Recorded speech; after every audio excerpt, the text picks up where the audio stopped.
ಮೊದಲಿಗೆ 1 to 4th ವರೆಗೂ normal ಶಾಲೆಯಲ್ಲಿ ಓದ್ತಿದ್ದೆ. ಆ ಶಾಲೆಯಲ್ಲಿ ಬೋರ್ಡಲ್ಲಿ ಬರ್ದಿರೋದೆಲ್ಲ ಕಾಣ್ತಿರ್ಲಿಲ್ಲ, ಎಲ್ಲರೂ ಆಡ್ಕೊಳೋರು. ಅವಾಗ ಅನ್ಸೋದು ಯಾಕಪ್ಪ ನಾವು ಬ್ಲೈಂಡಾಗಿ ಹುಟ್ಟಬೇಕು ಅಂತ. ಈ ಶಾಲೆ ಯಾವಾಗ ಬ್ಲೈಂಡ್ ಶಾಲೆಗೆ ಬಂದ್ವಿ, ಇಲ್ಲ ನಾವು ಸಮಾಜಕ್ಕೆ ಒಳ್ಳೆ ಹೆಸರು ತರ್ತೀವಿ, ನಾವು ಸಮಾಜದಲ್ಲಿ ಬೆಳಿತೀವಿ ಅನ್ನೋ ಕಾನ್ಫಿಡೆನ್ಸ್ ಬಂತು. ಇಲ್ಲಿಗೆ ಬಂದಮೇಲೆ ಆಶಾ ಕಿರಣ ಇಲ್ಲೊಂಥರ ವ್ಯವಸ್ಥೆ ಎಲ್ಲ ಚೆನ್ನಾಗಿದೆ. ನಾವು ಈ ಸಮಾಜದಲ್ಲಿ ಒಳ್ಳೆ ವ್ಯಕ್ತಿಗಳಾಗಿ ಬೆಳಿಬೋದು ಅನ್ನೋ ನಂಬಿಕೆ ನಮಗೆ ಬಂದಿದೆ. ಕಲಿಯೋಕ್ಕೂ ಎಲ್ಲ ಒಳ್ಳೆ ಅವಕಾಶ ಇದೆ. ಬರ್ರಿ ಬೀಗ್ರ, ಊಟ ಮಾಡೋಣ. ಬಾಳ್ ಮಂದಾಗ್ಲಿ ತಗೋರಿ. ನಿಮ್ಮ ಬಾಯಾರಿಕೆಯಿಂದ ಹಂಗ ಆಗ್ಲೇವಾ? ನಮಸ್ತೆ ಗೆಳೆಯರೇ, ಬದುಕಿನ ಬುತ್ತಿಗೆ ತಮಗೆ ಎಂದಿನಂತೆ ಆದರದ ಸ್ವಾಗತ. ನಾನು ಈ ದಿವಸ ಚಿಕ್ಕಮಗಳೂರಿನಲ್ಲಿದ್ದೀನಿ. ಚಿಕ್ಕಮಗಳೂರಿನ ಕೆಂಪನಹಳ್ಳಿ ಅಂತ ಬರುತ್ತೆ. ಇಲ್ಲೊಂದು ಅಂಧ ಮಕ್ಕಳ ಶಾಲೆ ಇದೆ, ಆಶಾ ಕಿರಣ ಅಂತ ಅದರ ಹೆಸರು. ಅದರ ಕತೆ ಹೇಳೋದಕ್ಕೆ ಬಂದಿದ್ದೀನಿ. ಬನ್ನಿ, ಚಿಕ್ಕಮಗಳೂರಿನ ಕೆಂಪನಹಳ್ಳಿಯ ಈ ಅಂಧ ಮಕ್ಕಳ ಆಶಾ ಕಿರಣ ಶಾಲೆಗೆ ತಮಗೆ ಸ್ವಾಗತ ಗೆಳೆಯರೇ. ಹಾಗೂ ಈ ಶಾಲೆಯ ಪರಿಚಯ ಮಾಡಿಕೊಡೋದಕ್ಕೆ ಅದರ ಪ್ರಾಚಾರ್ಯರಾದ HS ಲಕ್ಷ್ಮೇಗೌಡರು ನಮ್ಮ ಜೊತೆಗಿದ್ದಾರೆ. ಬನ್ನಿ, ಅವ್ರನ್ನ ವೆಲ್ಕಮ್ ಮಾಡ್ತಾ ಈ ಶಾಲೆ ಮಾಹಿತಿ ತಿಳ್ಕೊಳ್ಳೋಣ. ಸರ್ ಬನ್ನಿ, ನಮಸ್ತೆ. ನಮಸ್ತೆ ಸರ್. ನಮಸ್ತೆ. ಎಲ್ಲ ನೋಡುಗ ಬಂಧುಗಳಿಗೆ ನನ್ನ ಪ್ರೀತಿಪೂರ್ವಕ ನಮಸ್ಕಾರಗಳು. ಚಿಕ್ಕಮಗಳೂರು ಮಲೆನಾಡಿನ ತವರು, ಹಾಗೆಯೇ ಕಾಫಿಯ ಕೇಂದ್ರ ಸ್ಥಾನ, ಹಾಗೆ ದೇಶ ವಿದೇಶದ ಎಲ್ಲ ನೋಡುಗರನ್ನ ಹೃದಯವಂತರನ್ನ ಸೆಳೀತಕ್ಕಂಥ ತಾಣ ಚಿಕ್ಕಮಗಳೂರು. ಈ ನನಗೆ ಮೊದಲಿಗೆ ಒಂದು ಪ್ರಶ್ನೆ ಕೇಳ್ಬಿಡ್ತೀನಿ, ಚಿಕ್ಕಮಗಳೂರು ಅಂತ ಯಾಕೆ ಬಂತು ಅಂತ ಏನಾದರೂ ಇದೆಯಾ ಸರ್? ಅದು ಇಲ್ಲಿ ಹಿಂದೆ ಸಕ್ರಾಯಿಪಟ್ಟಣದಲ್ಲಿ ಒಬ್ಬ ಪಾಳೆಗಾರರಿದ್ರಂತೆ. ಆ ಪಾಳೆಗಾರರಿಗೆ 2 ಜನ ಮಕ್ಕಳಂತೆ. ಒಬ್ಬ ಹಿರಿ ಮಗಳು, ಇನ್ನೊಬ್ಬ ಕಿರಿ ಮಗಳು. ಆ ಪಾಳೆಗಾರರು ಸಕ್ರಾಯ ಅನ್ನುವಂತ ಪಾಳೆಗಾರರೇನಿದ್ರು ಕಿರಿ ಮಗಳನ್ನ ಇಲ್ಲಿ ಕೊಟ್ರು. ಚಿಕ್ಕ ಮಗಳನ್ನ ಇಲ್ಲಿ ಕೊಟ್ಟಿದ್ದರಿಂದ ಇದು ಚಿಕ್ಕಮಗಳೂರು. ಹಿರಿ ಮಗಳನ್ನ ಇಲ್ಲೇ ನೀವು ನಮ್ಮ ಟಿವಿ ವಾಹಿನಿಗಳಲ್ಲಿ ಬರುತ್ತೆ ಕಣ್ಣನ್ನ, ಕಣ್ಣನ್ ಅಂತ. ಸೊ ಆ ಊರಿಗೆ ಹಿರಿಮಗಳನ್ನ ಕೊಟ್ಟ ಕಾರಣ ಅದಕ್ಕೆ ಹಿರಿಮಗಳೂರು ಅಂತ ಆಯ್ತು. ಈ ಚಿಕ್ಕಮಗಳೂರು ಹಿರಿಮಗಳೂರು ಒಂದೇನೆ, ಸಿಟಿ ಲಿಮಿಟ್ ಗೆ ಬರುತ್ತೆ. ಇಲ್ಲಿಂದ ಅಲ್ಲಿಗೆ ಒಂದು 3 ಕಿಲೋಮೀಟರ್ ವ್ಯಾಪ್ತಿ ಆಗ್ಬೋದು. ಅಲ್ಲೂ ಒಂದು ಒಳ್ಳೆ ದೇವಸ್ಥಾನ ಇದೆ, ಕೋದಂಡರಾಮಸ್ವಾಮಿ ದೇವಸ್ಥಾನ, ಅದು ನೋಡುವಂತ ಸ್ಥಳ. ಇನ್ನು ನಿಮ್ಮ ಶಾಲೆಗೆ ಬರೋದಾದ್ರೆ ಇದು ಎಷ್ಟು ವರ್ಷದಿಂದ ಹೇಗೆ ಕಾರ್ಯ ನಿರ್ವಹಿಸುತ್ತೆ ಸರ್ ಇದು? ಸರ್, ಇದು ಚಿಕ್ಕಮಗಳೂರಿನ ಒಬ್ಬ ಹೃದಯವಂತ ಸಜ್ಜನ ಡಾಕ್ಟರ್ JP ಕೃಷ್ಣೇಗೌಡರ ಕನಸು. ಕಳೆದ 1990ರಲ್ಲಿ ಪ್ರಾರಂಭ ಮಾಡಿ ಇದನ್ನ ಅವರೇ ಪ್ರಾರಂಭ ಮಾಡಿದ್ದು. ಈಗೇನು ನೀವು ಈ ಅದ್ಭುತವಾದ ನೋಟವನ್ನ ನೋಡ್ತಾ ಇದ್ದೀರಿ, ಇದೆಲ್ಲವೂ ಅವ್ರ ಪರಿಶ್ರಮದಿಂದ ಆಗಿರುವಂಥದ್ದು. ಎಲ್ಲ ದಾನಿಗಳನ್ನ, ಸಮಾನ ಮನಸ್ಕ ದಾನಿಗಳನ್ನ, ದೇಶ ವಿದೇಶದ ದಾನಿಗಳನ್ನ, ಜೊತೆಗೆ ಅವರ ಕುಟುಂಬದವರನ್ನ, ಜೊತೆಗೆ ಈ ಊರಿನ ಎಲ್ಲ ಸಜ್ಜನರನ್ನ ಒಟ್ಟುಗೂಡಿಸಿ ನಾವು ದೇವರ ಸೇವೆ ಮಾಡೋದಕ್ಕೆ ಇದು ಒಂದು ಸೇವೆ, ಇದು ದೇವರ ಸೇವೆ, ಬನ್ನಿ ಎಲ್ಲ ಒಟ್ಟು ಮಾಡೋಣ ಅಂತೇಳಿ ಅವರೆಲ್ಲರನ್ನ ಒಂದು ವೇದಿಕೆ ಅಡಿನಲ್ಲಿ ತಂದು ಈ ಶಾಲೆಯನ್ನು ಪ್ರಾರಂಭ ಮಾಡಿದ್ರು. 90ರಲ್ಲಿ 8 ಮಕ್ಕಳಿಂದ ಪ್ರಾರಂಭ ಆದಂಥ ಶಾಲೆ ಇವತ್ತು 62 ಜನ ಮಕ್ಕಳುಗಳಿದ್ದಾರೆ. ಅಂದರೆ ಅಡ್ಮಿಷನ್ ಇನ್ನೂ ಜಾಸ್ತಿ ಆಯಿತು ಅಂತ ಹೇಳಿದ್ರೆ ನಾವು 130, 140ರವರೆಗೆ ಅಡ್ಮಿಷನ್ನ ಮಾಡ್ಕೊಳ್ತೀವಿ. ಸೊ ಎಲ್ಲ ವ್ಯವಸ್ಥೆಗಳನ್ನು ಮಕ್ಕಳಿಗೆ ಕಲ್ಪಿಸ್ಕೊಡ್ತಾ ಇದ್ದೀವಿ.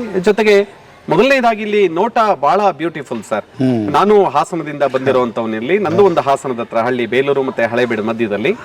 ಸೊ ನಾನು ವಿದ್ಯಾಭ್ಯಾಸ ಮುಗಿಸಿ ಇಲ್ಲಿ ಬರೋ ಮೊದಲು ನನಗೆ ಈ ತರದ ಒಂದು ಕೆಟಗರಿ ಇದೆ ಅಂತಲೇ ಗೊತ್ತಿರಲಿಲ್ಲ. ಯಾರೋ ನನ್ನ ಆಪ್ತರು, ನನ್ನ ಹಿತೈಷಿಗಳು ಇಲ್ಲಿಗೆ ಕರ್ಕೊಂಡ್ಬಂದು ಬಿಟ್ಟಾಗ ನನ್ನ ಬದುಕಿನ ಧ್ಯೇಯ ಕೂಡ ಅದೇ ಆಗಿತ್ತು. ಇಲ್ಲಪ್ಪ, ಈ ತರದ್ದು ಏನಾರು ಒಂದು ಹೆಜ್ಜೆ ಗುರುತು ಇರಬೇಕು ಬದುಕಲ್ಲಿ ಅನ್ನೋದು ಒಳ ತುಡಿತಾ ಇದ್ದಿದ್ರಿಂದ ನನಗೆ ದೇವರು ಒಂದು ಒಳ್ಳೆಯ ಸ್ಥಾನಕ್ಕೆ ತಂದು ಸೇರಿಸ್ತಾ ಅವತ್ತಿನಿಂದ ಇವತ್ತಿನವರೆಗೆ ನನಗೆ ಇದೇ ಚರ್ಚು, ಇದೇ ಗುಡಿ, ಇದೇ ಮಸೀದಿ, ಇದೇ ಗುರುದ್ವಾರ, ಎಲ್ಲ ದೇವರುಗಳನ್ನ ನಾನು ಇಲ್ಲೇ ಕಾಣ್ತಾ ಇದ್ದೀನಿ.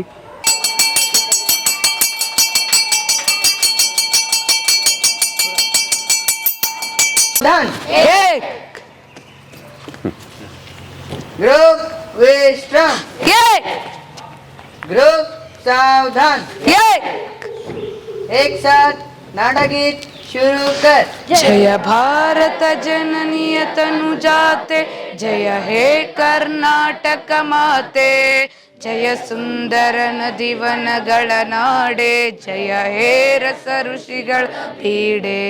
ಭೂದೇವಿಯ ಮಕುಟದ ನವಮಣಿಯೇ, ಗಂಧದ ಚಂದದ ಹೊನ್ನಿನ ಗಣಿಯೇ, ರಾಘವ ಮಧುಸೂದನರವತರಿಸಿದ ಭಾರತ ಜನನಿ ತನುಜಾತೆ.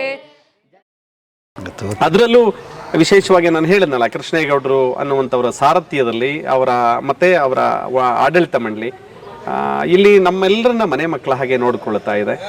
ಕೃಷ್ಣೇಗೌಡರ ಬಗ್ಗೆ ಹೇಳಬೇಕು ಅಂತ ಹೇಳಿದ್ರೆ ಅವರು ಸರ್ಕಾರ ಕೊಡುತ್ತೋ ಬಿಡುತ್ತೋ ಇಲ್ಲ, ನಾನಂತೂ ಶಾಲೆಗೆ ಬೆನ್ನೆಲುಬಾಗಿ ಇದ್ದೀನಿ, ನನ್ನ ಜೊತೆ ದಾನಿಗಳಿದ್ದಾರೆ ಅಂತ ಹೇಳಿ ನಮ್ಮ ದಿನನಿತ್ಯದ ಪ್ರತಿ ಕ್ಷಣದ ಎಲ್ಲ ಅಗತ್ಯಗಳನ್ನ ಪೂರೈಕೆ ಮಾಡಿ ಕೊಡ್ತಾ ಇದ್ದಾರೆ. ದೊಡ್ಡ ಜನ ಅವರು. 4-5 ಅಂತಾರಾಷ್ಟ್ರೀಯ ರಾಷ್ಟ್ರೀಯ ಪ್ರಶಸ್ತಿಗಳು ಬಂದಿದೆ, ರಾಜ್ಯ ಪ್ರಶಸ್ತಿಗಳು ಬೇಕಷ್ಟು ಬಂದಿದೆ. ಅದು ಯಾವುದನ್ನು ಅವ್ರು ಪರಿಗಣಿಸಲ್ಲ.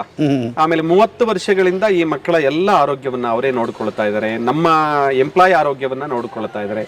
ನೀವು ನಂಬಿ ಬಿಡಿ, ಬಹುಶಃ ಕರ್ನಾಟಕದ ನೀವು ಯಾವುದೇ ಸಂಸ್ಥೆಗೆ ಹೋದ್ರೂ ಕೂಡ ರಿಟೈರ್ ಆದ್ಮೇಲೆ ಸರ್ಕಾರ ನಮಗಿನ್ನೂ ನಮ್ಮ ಇಲಾಖೆ ನಿವೃತ್ತಿ ವೇತನವನ್ನ ಇಂಪ್ಲಿಮೆಂಟ್ ಮಾಡಿಲ್ಲ. ನಮ್ಮ ಅಧ್ಯಕ್ಷರು ರಿಟೈರ್ ಆದವ್ರನ್ನ ಮತ್ತೆ ತಗೊಂಡು ಸಂಬಳ ಕೊಡ್ತಾ ಇದ್ದಾರೆ ದಾನಿಗಳಿಂದ. ರಿಟೈರ್ ಆದವರು ಒಂದಷ್ಟು ಜನಕ್ಕೆ ಪೆನ್ಷನ್ ಕೂಡ ಕೊಡ್ತಾ ಇದ್ದಾರೆ ದಾನಿಗಳಿಂದ. ಇದು ನಂಬಲಿಕ್ಕೆ ಅಸಾಧ್ಯವಾದ. ಮತ್ತೆ 30 ವರ್ಷಗಳಿಂದ ದಾನಿಗಳ ಆರೋಗ್ಯ ಉಚಿತವಾಗಿ, ಅವರು ದೊಡ್ಡ ಚಿಲ್ಡ್ರನ್ ಸ್ಪೆಷಲಿಸ್ಟ್, ದಾನಿಗಳ ಆರೋಗ್ಯವನ್ನು ಉಚಿತ ನೋಡ್ತಾ ಇದ್ದಾರೆ. ಆಮೇಲೆ ನಮ್ಮಗಳ ಆರೋಗ್ಯವನ್ನು ಉಚಿತ ನೋಡ್ತಾ ಇದ್ದಾರೆ, ನಮ್ಮ ಎಂಪ್ಲಾಯೀಸ್ ಕುಟುಂಬದವರ ಆರೋಗ್ಯವನ್ನು ಉಚಿತ ನೋಡ್ತಾ ಇದ್ದಾರೆ. ಮಕ್ಕಳುಗಳಿಗಂತೂ ಬಿಡಿ, ಅದು 1 ಲಕ್ಷ ಆಗುತ್ತೋ 2 ಲಕ್ಷ ಆಗುತ್ತೋ, ಅವ್ರ ಆರೋಗ್ಯಕ್ಕೆ ಏನಾದ್ರು ಬೇಕು ಅಂದ್ರೆ ಅದೆಲ್ಲವನ್ನ ದಾನಿಗಳಿಂದ ಅವ್ರ ಆರೋಗ್ಯವನ್ನ ಸರಿ ಮಾಡಿಸ್ತಾರೆ.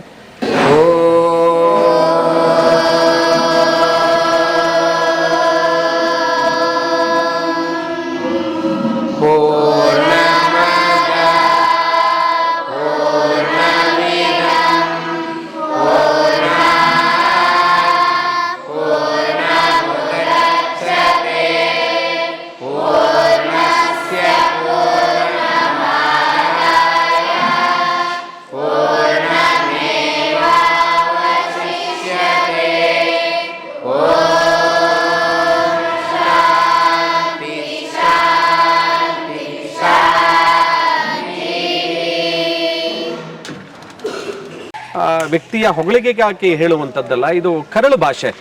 ನಾನು ಕೊರಳು ಭಾಷೆನಲ್ಲಿ ಹೇಳ್ತಾ ಇಲ್ಲ, ಕರಳು ಭಾಷೆ. ಇಂಥ ಪುಣ್ಯವಂತರು ಇರೋ ಹೊತ್ತಿಗೆ ಈ ತರದ 100 ಜನ ಮಕ್ಕಳ ಬದುಕು ಅರಳಿದೆ. ಸೊ ನಮ್ಮಲ್ಲಿ ವಸತಿ ವ್ಯವಸ್ಥೆ ಇದೆ ಸರ್. ಎಷ್ಟು ಜಾಗದಲ್ಲಿ ಇದೆ ಸರ್ ಇದು? ನಮ್ದು 2 ಎಕರೆ 12 ಗುಂಟೆ ಇದೆ. 2 ಎಕರೆ 12 ಗುಂಟೆನಲ್ಲಿ ಸುತ್ತ ಎಲ್ಲ ಕಾಂಪೌಂಡ್ ವ್ಯವಸ್ಥಿತವಾಗಿದೆ. ಇನ್ನು ನೋಟ ನೀವೇ ಕಣ್ಣಾರೆ ನೋಡ್ತಾ ಇದ್ರಿ. ನಿಮ್ಮ ಮುಂದಗಡೆನಲ್ಲಿ ಸಹ್ಯಾದ್ರಿ ಸಾಲು, ನಿಮ್ಮ ಹಿಂದಗಡೆನಲ್ಲಿ ಆಧುನಿಕವಾಗಿ ಬೆಳೆದ ನಿಂತಿರುವಂತ ಚಿಕ್ಕಮಗಳೂರಿನ ನಗರ, ನಿಮ್ಮ ಎಡಭಾಗದಲ್ಲಿ ರತ್ನಗಿರಿ ಬೋರೆ ಅಂತ ಫೇಮಸ್ ಇಲ್ಲಿ. ಈ ಚಿಕ್ಕಮಗಳೂರಿನ ಒಂದು ದೊಡ್ಡ ಗುಡ್ಡ. ಆಮೇಲೆ ಹಿಂದೆ ಇಲ್ಲಿ ರತ್ನಗಳ ರಾಶಿ ಇತ್ತು ಅನ್ನೋದೊಂದು ಕತೆ. ಈ ಗುಡ್ಡದ ಕೆಳಭಾಗದಲ್ಲಿ ರತ್ನದ ರಾಶಿ ಇತ್ತು ಅನ್ನುವಂತ, ಹಾಗಾಗಿ ರತ್ನಗಿರಿ ಅಂತ ಹೇಳಿ. ನಿಮ್ಮ ಬಲಭಾಗದಲ್ಲಿ ನಮ್ಮ ಬಯಲು ಸೀಮೆ, ಕಡೂರಿನ ಆ ಭಾಗ ಬಯಲು ಸೀಮೆ, ಬ್ಯೂಟಿಫುಲ್ ವಾತಾವರಣ. ಆಮೇಲೆ ಬೆಳಗ್ಗೆ ಎದ್ದ ತಕ್ಷಣದಲ್ಲಿ ಬಹುಶಃ ಸೂರ್ಯ ನಮ್ಮನ್ನೇ ನೋಡಿ ಮತ್ತೆ ಬೇರೆಯವ್ರನ್ನ ನೋಡ್ತಾನೇನೋ ಅನ್ನೋ ಅನುಭವ. ತಂಗಾಳಿ, ಮರಗಿಡಗಳು, ಬ್ಯೂಟಿಫುಲ್ ಆಗಿದೆ ಸರ್. ಈ ಬಿಲ್ಡಿಂಗು ಇದು ಹೇಗೆ ದಾನಿಗಳಿಂದನೇ ನಿರ್ಮಾಣ ಆಗಿರುವಂತ ಜಾಗನ ನಮ್ಮ ಹಿಂದಿನ ಈ ಚಿಕ್ಕಮಗಳೂರು ಜಿಲ್ಲಾಧಿಕಾರಿಗಳಾಗಿ ಈಗಲೂ ಕೂಡ ಬೆಂಗಳೂರಲ್ಲಿ ಇದ್ದಾರೆ ಸರ್, ತಿಮ್ಮೇಗೌಡರು, ತಿಮ್ಮೇಗೌಡರು ಅಂತ ಹೇಳಿ. ಅವರು 1 ಎಕರೆ ಮೂಲ ಜಾಗವನ್ನ ಕೊಟ್ಟರು, ಸರ್ಕಾರಿ ಜಾಗ. ಆನಂತರ ಬಂದಂತ KS ಮಂಜುನಾಥ್ ಅಂತ ಹೇಳಿ ಅವರು ಆ ಕಡೆ 1 ಎಕರೆ 12 ಗುಂಟೆನ ಕೊಟ್ಟರು. ಇನ್ನು ಬಿಲ್ಡಿಂಗ್ ಎಲ್ಲ ದಾನಿಗಳಿಂದನೇ ಆಗಿರುವಂತದ್ದು. ಬನ್ನಿ ಹಾಗೆ ಬಿಲ್ಡಿಂಗ್ ತೋರಿಸ್ದಂಗಾಗುತ್ತೆ ನೀವು. ಒಟ್ಟು ಟೋಟಲ್ ಎಷ್ಟು ರೂಮ್ ಇದೆ ಸರ್ ಇಲ್ಲಿ? ಸರ್ ಇಲ್ಲಿ ನಮ್ದು ಪ್ರಾರಂಭ ಆಗೋದು ವಾರ್ಡನ್ಗೆ ಇಲ್ಲೇ ನಾವು ಕ್ವಾರ್ಟರ್ಸ್ ಕೊಟ್ಟಿದೀವಿ. ಆಮೇಲೆ ನಮ್ಮ ಗೌರವಾನ್ವಿತ ಭಾರತೀಯ ಹೆಮ್ಮೆಯ ಪುತ್ರಿ ಸುಧಾಮೂರ್ತಿ ಅವರು ಕೊಟ್ಟಿರುವಂತ ಒಂದು ವ್ಯಾನ್ ಇದೆ ನಮ್ಮ ಶಾಲೆ ಉಪಯೋಗಕ್ಕಾಗಿ. ಅಲ್ಲಿಂದ ನೆಕ್ಸ್ಟ್ ಮುಂದೆ ಹೋದ್ರೆ ಮೇಲ್ಗಡೆನಲ್ಲಿ ಊಟದ ಹಾಲ್ ಇದೆ ದೊಡ್ಡದು. ಆಮೇಲೆ ಎಲ್ಲ ರೂಮ್ಸ್ ಸ್ಟಾರ್ಟ್ ಆಗುತ್ತೆ ಕೆಳಭಾಗದಲ್ಲಿ.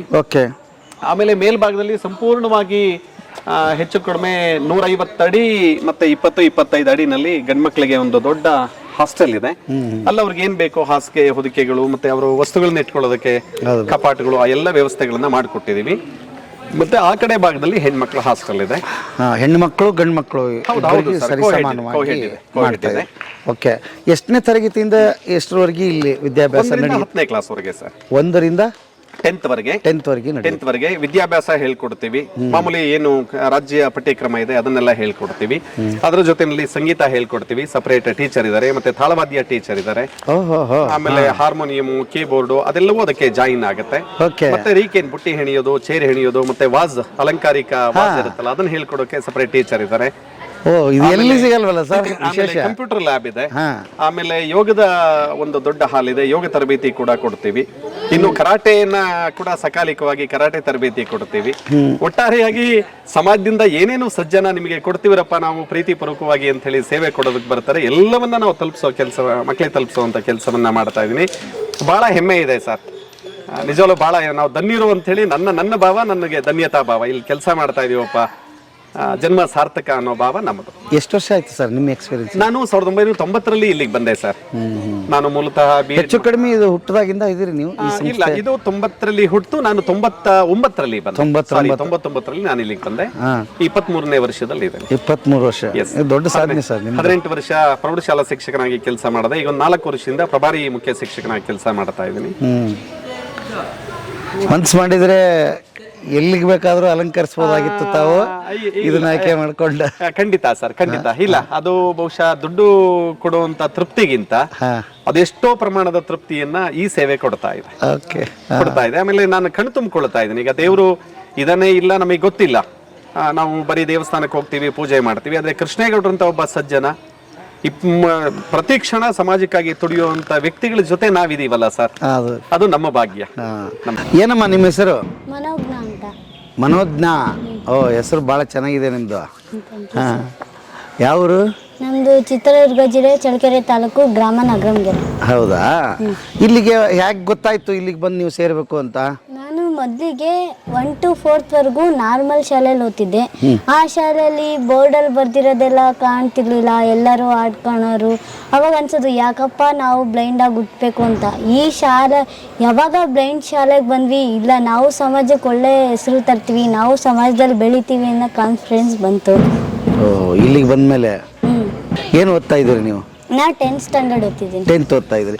ಈಗ 10th ವರೆಗೆ ಮಾತ್ರ ಇಲ್ಲಿದೆ. 10th ಮುಗಿದ ಮೇಲೆ ಎಲ್ಲಿ ಹೋಗ್ತೀರಿ? ಕಾಲೇಜ್ ಹೋಗ್ತೀವಿ. ಕಾಲೇಜಲ್ಲಿ ಅಲ್ಲಿ ಯಾವುದಂತ ಆಯ್ಕೆ ಆಗಿದೆಯಾ? ಎಲ್ಲಿಗೆ ಹೋಗೋದು ನೀವು? ಇದೇ ಥರದ್ದು ಕಾಲೇಜೇ ಬೇಕಲ್ಲ? ನಾರ್ಮಲ್ ಶಾಲೆಯಲ್ಲೂ ನಮ್ಮ ಹತ್ರ ಓದ್ಬೋದಾ? ನಾರ್ಮಲ್ ಕಾಲೇಜಲ್ಲೂ ಓದ್ಬೋದು. ಅವರು ಲೆಕ್ಚರರ್ಸ್ ಪಾಠ ಮಾಡೋದನ್ನ ಕೇಳ್ಕೊಂಡು ನಾವು ಮೈಂಡಲ್ಲಿ ಇಟ್ಕೊಳ್ಳೋಂಥ ಕೆಪಾಸಿಟಿ ನಮಗಿದೆ. ಇಲ್ಲೆಲ್ಲ ಚೆನ್ನಾಗಿದೆಯಮ್ಮ? ಓ, ಸೂಪರ್ ಆಗಿದೆ ಇಲ್ಲಿ. ಹೌದಾ? ಓಕೆ. ಎಷ್ಟು ಜನ ಮಕ್ಕಳು ನೀವು? ನಾವು 3 ಜನ. 3 ಜನ ಎಲ್ಲ ನಾರ್ಮಲ್ ಆಗಿದ್ದೀರಾ? ಇಬ್ರು ನಾರ್ಮಲ್ ಆಗಿದ್ದಾರೆ, ಅಣ್ಣ ಅಕ್ಕ. ನಾನು ಒಬ್ಳೆ ಈ ತರ ಇರೋದು. ಮೊದಲಿಗೆ ಅಣ್ಣ ಅಕ್ಕ ಇಬ್ರು ಚೆನ್ನಾಗಿದ್ದಾರೆ, ನಾನ್ ಮಾತ್ರ ಯಾಕಪ್ಪ ಹಿಂಗೆ ಅಂತ ಅನ್ಸೋದು. ಆದ್ರೆ ಯಾವಾಗ ಬ್ಲೈಂಡ್ ಶಾಲೆಗೆ ಬಂದೆ, ಈ ಶಾಲೆಗೆ ಬಂದೆ, ನನಗೆ ಅವ್ರ ತರನೇ ನಾನು ಇದ್ದೀನಿ ಅಂತ ಅನ್ಸಕ್ ಶುರು ಆಯ್ತು. ಓಕೆ. ಸೈಟೆಡ್ ಅಲ್ಲ, ನಾರ್ಮಲ್ ಅವ್ರಿಗಿಂತ ನಾವೇನ್ ಕಮ್ಮಿ ಅಲ್ಲ ಆ ತರ. ಹಂಗ ಅನ್ಸೋಕ್ ಶುರು ಆಯ್ತು. ನಿಜ ಅಮ್ಮ, ನೀವೇನು ಕಡಿಮೆ ಅಲ್ಲ ಅಲ್ವಾ? ಯಾರಿಗೇನು ಕಡಿಮೆ ಹೇಳಿ? ಯಾರಿಗೂ ಕಡಿಮೆ ಇಲ್ಲ ಸರ್ ನಾವು. ಅದು ಬಹಳ ಒಳ್ಳೆ ಮಾತು ಹೇಳಿದ್ರಿ. ಅದು ಸರ್, ಈ ಶಾಲೆಗೆ ಬಂದಾಗಿಂದನು ನಾವ್ ಯಾರಿಗೂ ಕಡಿಮೆ ಇಲ್ಲ ಅಂತ ಅನ್ಸಕ್ ಶುರು ಆಗಿದೆ. ಮುಂದಿನ ಕನ್ಸುಗಳು ಏನ್ ತಾಯಿ ನಿಮ್ದು? ಸರ್, ನಾನು IAS ಆಫೀಸರ್ ಆಗ್ಬೇಕು ಅಂತ ಇದ್ದೆ ಸರ್. ಓಕೆ, IAS ಆಫೀಸರ್ ಆಗ್ತೀರಿ? ಸರ್. ಸೂಪರ್. ನೀನು IAS ಆಫೀಸರ್ ಆಗಮ್ಮ. ಇನ್ನೊಂದು ಇಂಟರ್ವ್ಯೂ ಮಾಡ್ತೀನಿ ನಾನು ನಿಮ್ದು. ಸರ್. ನಮ್ಮ ಜಗತ್ತಿಗೆಲ್ಲ ಹೇಳೋಣ, ನಾವು ಯಾರಿಗೆ ಏನು ಕಡಿಮೆ ಇಲ್ಲ, ಸರ್. ನಮ್ಮ ಸ್ಕೂಲು ಯಾರಿಗೆ ಏನು ಕಡಿಮೆ ಇಲ್ಲ, ಸರ್. ಆಯ್ತು ಅಲ್ವಾ? ಸರ್ ನಮಸ್ತೆ. ನಮಸ್ಕಾರ. ನಾನು ತುಂಬ ಜನದ ಇಂಟರ್ವ್ಯೂ ಮಾಡಿದ್ದೀನಿ ಸರ್, ತುಂಬ ಅನುಭವಗಳಾಗಿದೆ. ಬಟ್ ನಿಮ್ಮಿದ್ರಿಗೆ ಕೂತಿದ್ದೀನಲ್ಲ, ಯಾಕೋ ದೇವ್ರ ಮುಂದೆ ಕೂತಂಗೆ ಆಗಿದೆ. ದೊಡ್ಡ ಮಾತು. ನಾವು ಯಾವ ದೇವ್ರು ಆಗಲ್ಲ. ದೇವ್ರು ನಮ್ಮನ್ನು ಸೃಷ್ಟಿ ಮಾಡಿದಾನಲ್ವಾ, ಸೃಷ್ಟಿ ಮಾಡಿ ಜಗತ್ತಿಗೆ ಕಳಿಸಿದ್ದಾನೆ. ಏನಾರ ಒಂದು ಕೆಲಸ ಮಾಡು, ಮಾನವಾಗಿ ಹುಟ್ಟಿ ಮಾನವಾಗಿ ಸಾಯ್ಬೇಡ ಅಂತ. ಲೀವ್ ಆ್ಯಂಡ್ ಲೆಟ್ ಲೀವ್ ಅಂತಾರೆ. ನೀನು ಬದುಕು, ಇನ್ನೊಬ್ಬನ ಬದುಕು ಬಿಡು ಅಂತ. ಆ ದೇಹ ಇಟ್ಕೊಂಡ್ಬಿಟ್ಟು ಏನಾರು ಸಮಾಜಕ್ಕೆ ಕೆರೆಯ ನೀರನ್ನು ಕೆರೆಗೆ ಚೆಲ್ಲು ಅಂತ ಹೇಳ್ತಾ ಬಂದಿದ್ದಾರೆ. ಹೌದೇ ಇಲ್ಲ? ನಾವು ನೀವು ಏನೇ ಪಡೆದಿದ್ರು ಸಮಾಜದಿಂದನೇ ಪಡೆದಿರೋದು, ಪ್ರಕೃತಿಯಿಂದನೇ ಪಡೆದಿರೋದು. ಹಾಗಾಗಿ ಯಾವುದೇ ನೀವು ಗ್ರಂಥಗಳನ್ನು ತಗೊಳ್ಳಿ, ಅದು ಕ್ರಿಶ್ಚಿಯನ್ ಧರ್ಮದ್ದು ಬೈಬಲ್ ಆಗಿರ್ಬೋದು, ಮುಸ್ಲಿಮ್ದವ್ರು ಕುರಾನ್ ಆಗಿರ್ಬೋದು, ನಮ್ಮ ಹಿಂದೂದ್ದು ರಾಮಾಯಣ, ಭಾಗವತ, ಭಗವದ್ಗೀತೆ, ಅಥವಾ ಜೈನವ್ರದ್ದು, ಸಿಖ್ರವ್ರದ್ದು ಸಾರಾಂಶ ಇಷ್ಟೇ: ನೀನು ದುಡಿದಂಥ ಕೆಲವು ಅಂಶವನ್ನು ಸಮಾಜಕ್ಕೆ ಕೊಡು ಅಂತ ಹೇಳಿ.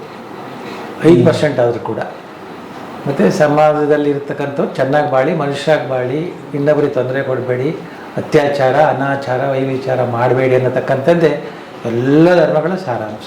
ಅದಕ್ಕೆ ಕುವೆಂಪು ಒಂದು ಕಡೆ ಹೇಳ್ತಾರೆ, ಅವೆಲ್ಲವನ್ನು ಓದಿ ವಿಶ್ವಮಾನವನಾಗುವಂತ.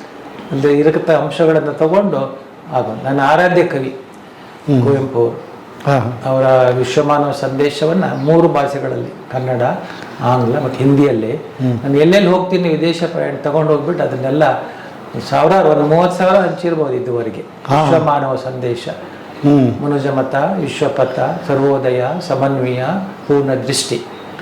ಯಾರು ಈ 5 ತಂತ್ರಗಳನ್ನು ಮಂತ್ರಗಳನ್ನು ತೆಗೆದು ಇಟ್ಕೊಂಡಿರ್ತಾನೆ ಅವನು ವಿಶ್ವಮಾನನಾಗ್ತಾನೆ ಅಂತಕ್ಕಂಥದ್ದು ಕುವೆಂಪು ಅವರು. ಅದು ನನ್ನ ಕೂಡ ಅದು ಒಂದು ಅನಿಸಿಕೆ. ತುಂಬ ದೊಡ್ಡ ಮಾತು ಅವ್ರದ್ದು. ಕುವೆಂಪು ರಾಷ್ಟ್ರಕವಿ, ಜಗದ ಕವಿ, ಯುಗದ ಕವಿ, ನನ್ನ ಆತ್ಮೀಯ ಕವಿ ಕುವೆಂಪು. ಎಲ್ಲಿ ಹೋದರೂ ಈ ಊರಲ್ಲಿ ನಿಮ್ಮ ಹೆಸರು ಹೇಳಿದರೆ ಸಾಕು, ಒಂದು ಭಯ ಭಕ್ತಿಯಿಂದ ಮಾತಾಡ್ತಾರೆ. ಆಮೇಲೆ ಅದು ನಿಜ ಕೂಡ, ಅವರೇನು ವೈಭವೀಕರಿಸಿ ಹೇಳಬೇಕಂತ ಏನಲ್ಲ, ನಿರಂತರವಾಗಿ ಅದನ್ನು ಉಳಿಸ್ಕೊಳ್ಳೋದು ಕೂಡ ತುಂಬ ಕಷ್ಟ. ಹೇಗೆ ಸಾಧ್ಯ ಆಯಿತು ಸರ್?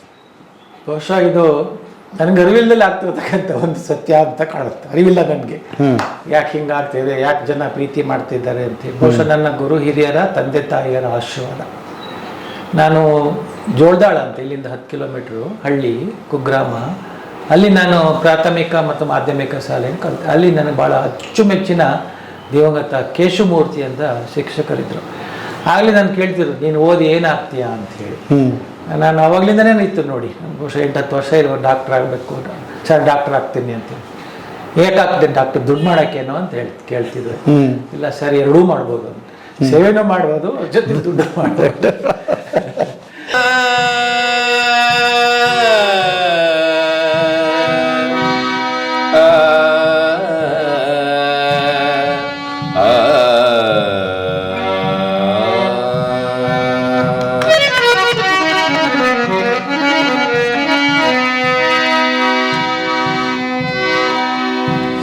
ನಮಿಪೆವು ಗಜಾನನ ನಿತ್ಯಾನಂದದಿ ಸ್ಮರಿಸಿ ಸದಾ. ನಮಿಪೆವು ಗಜಾನನ ನಿತ್ಯಾನಂದದಿ ಸ್ಮರಿಸಿ ಸದಾ. ನಮಿಪೆವು ಗಜಾನನ.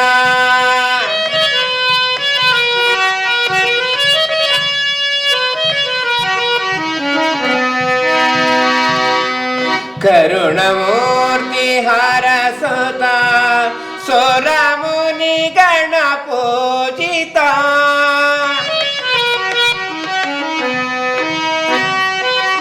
ಕರುಣಮೂರ್ತಿ ಹರಸುತ ಸುರಮುನಿ ಗಣ ಪೂಜಿತ. ನಮ್ಮ ಬ್ಲೈಂಡಲ್ಲೇ ಒಬ್ಬ ಒಳ್ಳೆ ಸಂಗೀತಗಾರನಾಗಬೇಕು, ಎಲ್ಲ ಕಡೆ ಗುರುತಿಸ್ಕೋಬೇಕು ಅನ್ನೋ ನನ್ನದೊಂದು ಆಸೆ ಸರ್. ಅಲ್ಲಿ ಮೈಸೂರಲ್ಲಿ ನಮ್ಮದು ಬ್ಲೈಂಡ್ ಸ್ಕೂಲಲ್ಲಿ ಓದಿರ್ತಕ್ಕಂಥ ಅದೆಷ್ಟೋ ನನಗಿಂತ ಬಹಳ ದೊಡ್ಡ ದೊಡ್ಡ ಕಲಾವಿದರೆಲ್ಲ ಹಾರ್ಮೋನಿಯಮಲ್ಲಿ ಇಡೀ ರಾಜ್ಯದಲ್ಲೇ ಬಹಳ ಪ್ರಖ್ಯಾತರಾಗಿದ್ದಾರೆ ಬ್ಲೈಂಡಲ್ಲಿ. ಆ ಥರ ಆಗಬೇಕು ಅಂತ ನಂಗೆ ಚಿಕ್ಕವನಿಂದ ತುಂಬ ಆಸೆ. ಈಗ ಇಲ್ಲೇನು ನೀವು? ಇಲ್ಲಿ ಆ್ಯಕ್ಚುಲಿ ನಾನು ಇಲ್ಲಿ ವರ್ಡ್ ಸ್ಟೂಡೆಂಟು, ಹಾಲಿ ಪಾರ್ಟ್ ಟೈಮ್ ಶಿಕ್ಷಕ ಇಲ್ಲಿಗೆ. ಉಚಿತ ಸೇವೆ. ಈಗ ಇಲ್ಲಿ ಓದಿದ್ರ ನೀವು? ಇಲ್ಲಿ ಓದಿದ್ದೆ ಸರ್, 98 ಇಂದ 2004 ಎಷ್ಟನೇ ಕ್ಲಾಸಿಂದ ಎಷ್ಟನೇ ಕ್ಲಾಸ್? 10th ವರೆಗೂ ಇಲ್ಲಿ. PUC ಇಲ್ಲಿ ಹಾಸ್ಟೆಲ್ ಕೊಟ್ಟಿದ್ರು ಸರ್. ಇಲ್ಲಿ ಇಲ್ಲಿ 2 ವರ್ಷ ಅಭ್ಯಾಸ ಮಾಡಿದ್ರಿ. ಈಗ 5 ವರ್ಷ ಸರ್ ಒಟ್ಟಿಲ್ಲಿ. ಈಗ ಇಲ್ಲಿ ಉಚಿತವಾಗಿ ಶಿಕ್ಷಣ ಪಾಠ ಮಾಡಿ ಕೊಡ್ತೀರಿ, ಹೇಳ್ಕೊಡ್ತೀರಿ. ಹಾರ್ಮೋನಿಯಮ್ಮು, ತಬಲಾ ಇದೆಲ್ಲ ಕಲಿಬಹುದು ನಿಮ್ಮ ಹತ್ರ? ಕಲಿಬಹುದು ಸರ್. ಕೀಬೋರ್ಡ್ ನನ್ನ ಮೇನ್ ಆಕ್ಚುಲಿ ಹೇಳ್ಕೊಡ್ತಾ ಇರ್ತೀನಿ ಬಂದವಾಗೆಲ್ಲ. ಸಿಂಗಿಂಗ್ ಮಾಡೋದು, ಸಂಗೀತ ಮಾರ್ಗದರ್ಶನ ಮಾಡ್ತಾ ಇರ್ತೀನಿ.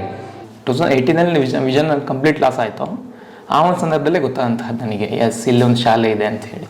ಬಂದಂಥ ಸಂದರ್ಭದಲ್ಲಿ ಅಸಲ್ ನನಗೆ ಇದು ಒಂದು ಗೊತ್ತಿರಲಿಲ್ಲ, ಕಂಪ್ಲೀಟ್ ವಿಷನ್ ಲಾಸ್ ಆಗಿರೋ ಕೂಡ ಟೀಚರ್ ಆಗಿ ವರ್ಕ್ ಮಾಡ್ತಿದ್ದಾರೆ ಅನ್ನೋಂಥದ್ದು ಕೂಡ ಗೊತ್ತಿರಲಿಲ್ಲ.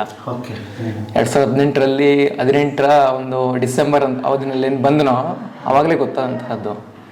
ಇಲ್ಲಿ ಬಂದ ಮೇಲೆ ನನಗೊಂದು ಅನ್ನಿಸ್ತು, ಇಲ್ಲಪ್ಪ ನಾನು ಕೂಡ ಏನಾದರೂ ಮಾಡಬಲ್ಲೆ ಅಂತ ಹೇಳಿ. ಅಲ್ಲಿವರೆಗೂ ಸರ್ ನನಗೆ 2018ವರೆಗೂ ಬರೋವರೆಗೂ ಕೂಡ, ಅಂದ್ರೆ ಚಿಕ್ಕ ವಯಸ್ಸಿಂದ ಕೂಡ ವಿಷನ್ ಸ್ವಲ್ಪ ಡೌನ್ ಇತ್ತಲ್ಲ, ಏನು ಮಾಡ್ತೀನಿ ಏನೆಲ್ಲ ಕಂಡ್ಕೊಳ್ತೀನಿ ನನಗೆ ಗೊತ್ತೇ ಇರಲಿಲ್ಲ. ಅದೊಂದು ಸಂದೇಹ ಮನಸ್ಸಲ್ಲಿ ಇದ್ದೇ ಇತ್ತು. ಆದರೆ ಆ ಸಂದೇಹದ ನಡುವೆನೂ ಕೂಡ MA ವರೆಗೂ ಓದ್ಕೊಂಡಿದ್ದೆ. 2018 ಹೊತ್ತಿಗೆ MA ವರೆಗೂ ಕೂಡ ಕಂಪ್ಲೀಟ್ ಮಾಡ್ಕೊಂಡಿದ್ದೆ. ಅನಂತರದಲ್ಲಿ ಇಲ್ಲಿ ಬಂದು ನೋಡೋದ ಸಂದರ್ಭದಲ್ಲಿ ಇಲ್ಲಿ ಟೀಚರ್ಸ್ಗಳು ನನಗೆ ಫಸ್ಟ್ ಆಫ್ ಆಲ್ ಒಂದು ರೀತಿ ಮೋಟಿವೇಟ್ ಆಗಿದ್ದಂಥದ್ದು, ಮೋಟಿವ್ ಅಂತ ಅನಿಸಿದ್ದು. ಹಾಗಾಗಿ ನಾನು ಕೂಡ ಬಿ ಎಡ್ ಮಾಡ್ಕೊಂಡೆ ನಂತರದಲ್ಲಿ. ಕಂಪ್ಲೀಟ್ ವಿಷನ್ ಲಾಸ್ ಆದಮೇಲೆ ಬಿ ಎಡ್ ಮಾಡ್ಕೊಂಡೆ. ಇಲ್ಲಿ ನಮ್ಮ MLMN ಕಾಲೇಜ್ ಅಂತಿದೆ ಚಿಕ್ಕಮಗಳೂರಿನಲ್ಲಿ, ಅಲ್ಲಿ ಮಾಡ್ಕೊಂಡ ನಂತರದಲ್ಲಿ ಈಗ ಕಳೆದ ಒಂದು 4 ತಿಂಗಳಿಂದ ಬಿ ಎಡ್ ಮುಗೀತು. ಅನಂತರದಲ್ಲಿ ಇಲ್ಲೇ ಟೀಚರ್ ಆಗಿ ಜಾಯ್ನ್ ಆಗಿದ್ದೀನಿ ಸರ್. ಈಗ ಇಷ್ಟು ಸಾಧನೆ ಮಾಡಿದಿರಿ, ಏನೂ ಸಾಧನೆನೇ ಇಲ್ಲ ಅಂತೀರಿ? ಇಲ್ಲ ಸರ್, ಖಂಡಿತ. ನನಗೇನಪ್ಪ ಅಂದ್ರೆ ನಾನು ಹೇಳಿದ್ನಲ್ಲ, ಆ ಚಿಕ್ಕ ವಯಸ್ಸಿಂದನೂ ಕೂಡ ನಾನು ಏನು ಕೆಲಸ ಮಾಡಬಲ್ಲೆ ಅನ್ನೋ ಒಂದು ಸಂದೇಹ ನನ್ನಲ್ಲಿ ಇತ್ತು ಅಂತ ಹೇಳಿ. ಹಾಗಾಗಿ ನನಗೆ ಇಲ್ಲಿ ಬಂದು ನೋಡೋದು ನನಗೆ ಭಾಳ ಖುಷಿ ಆಯಿತು.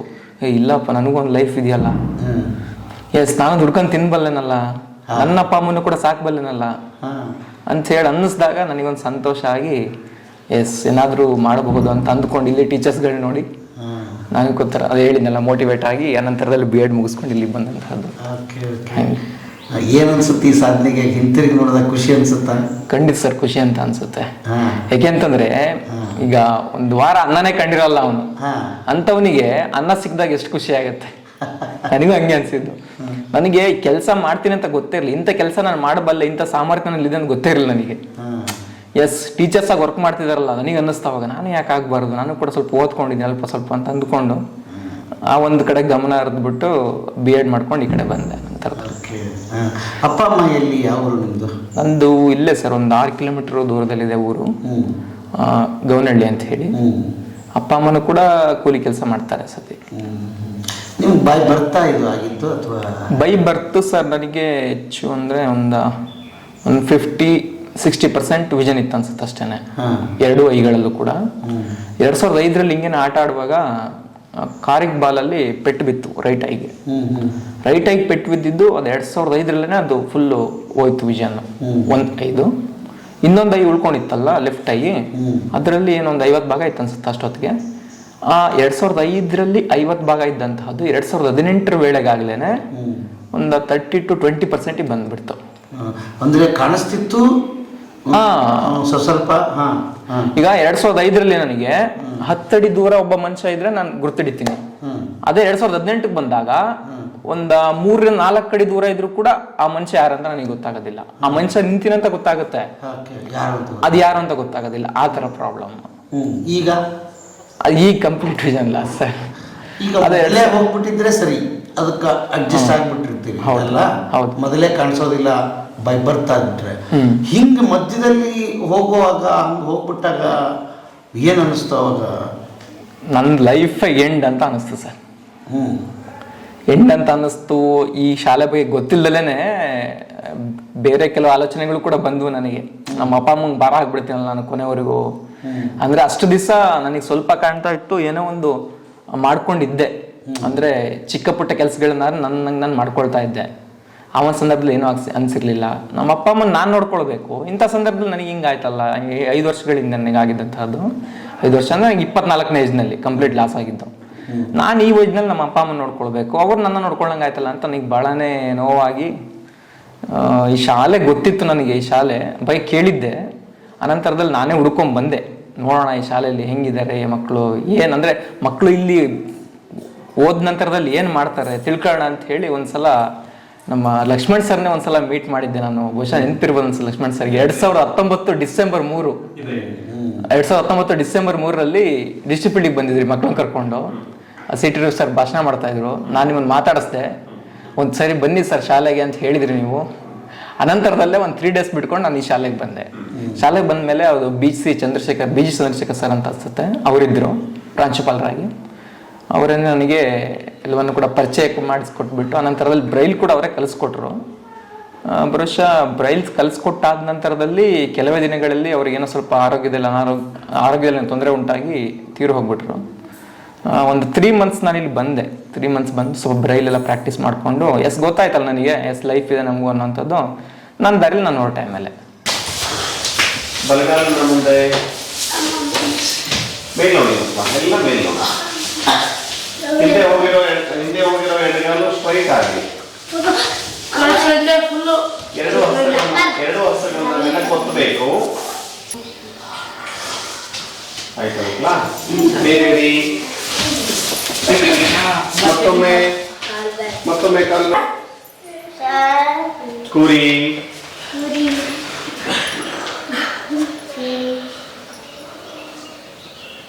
ಏಳಿ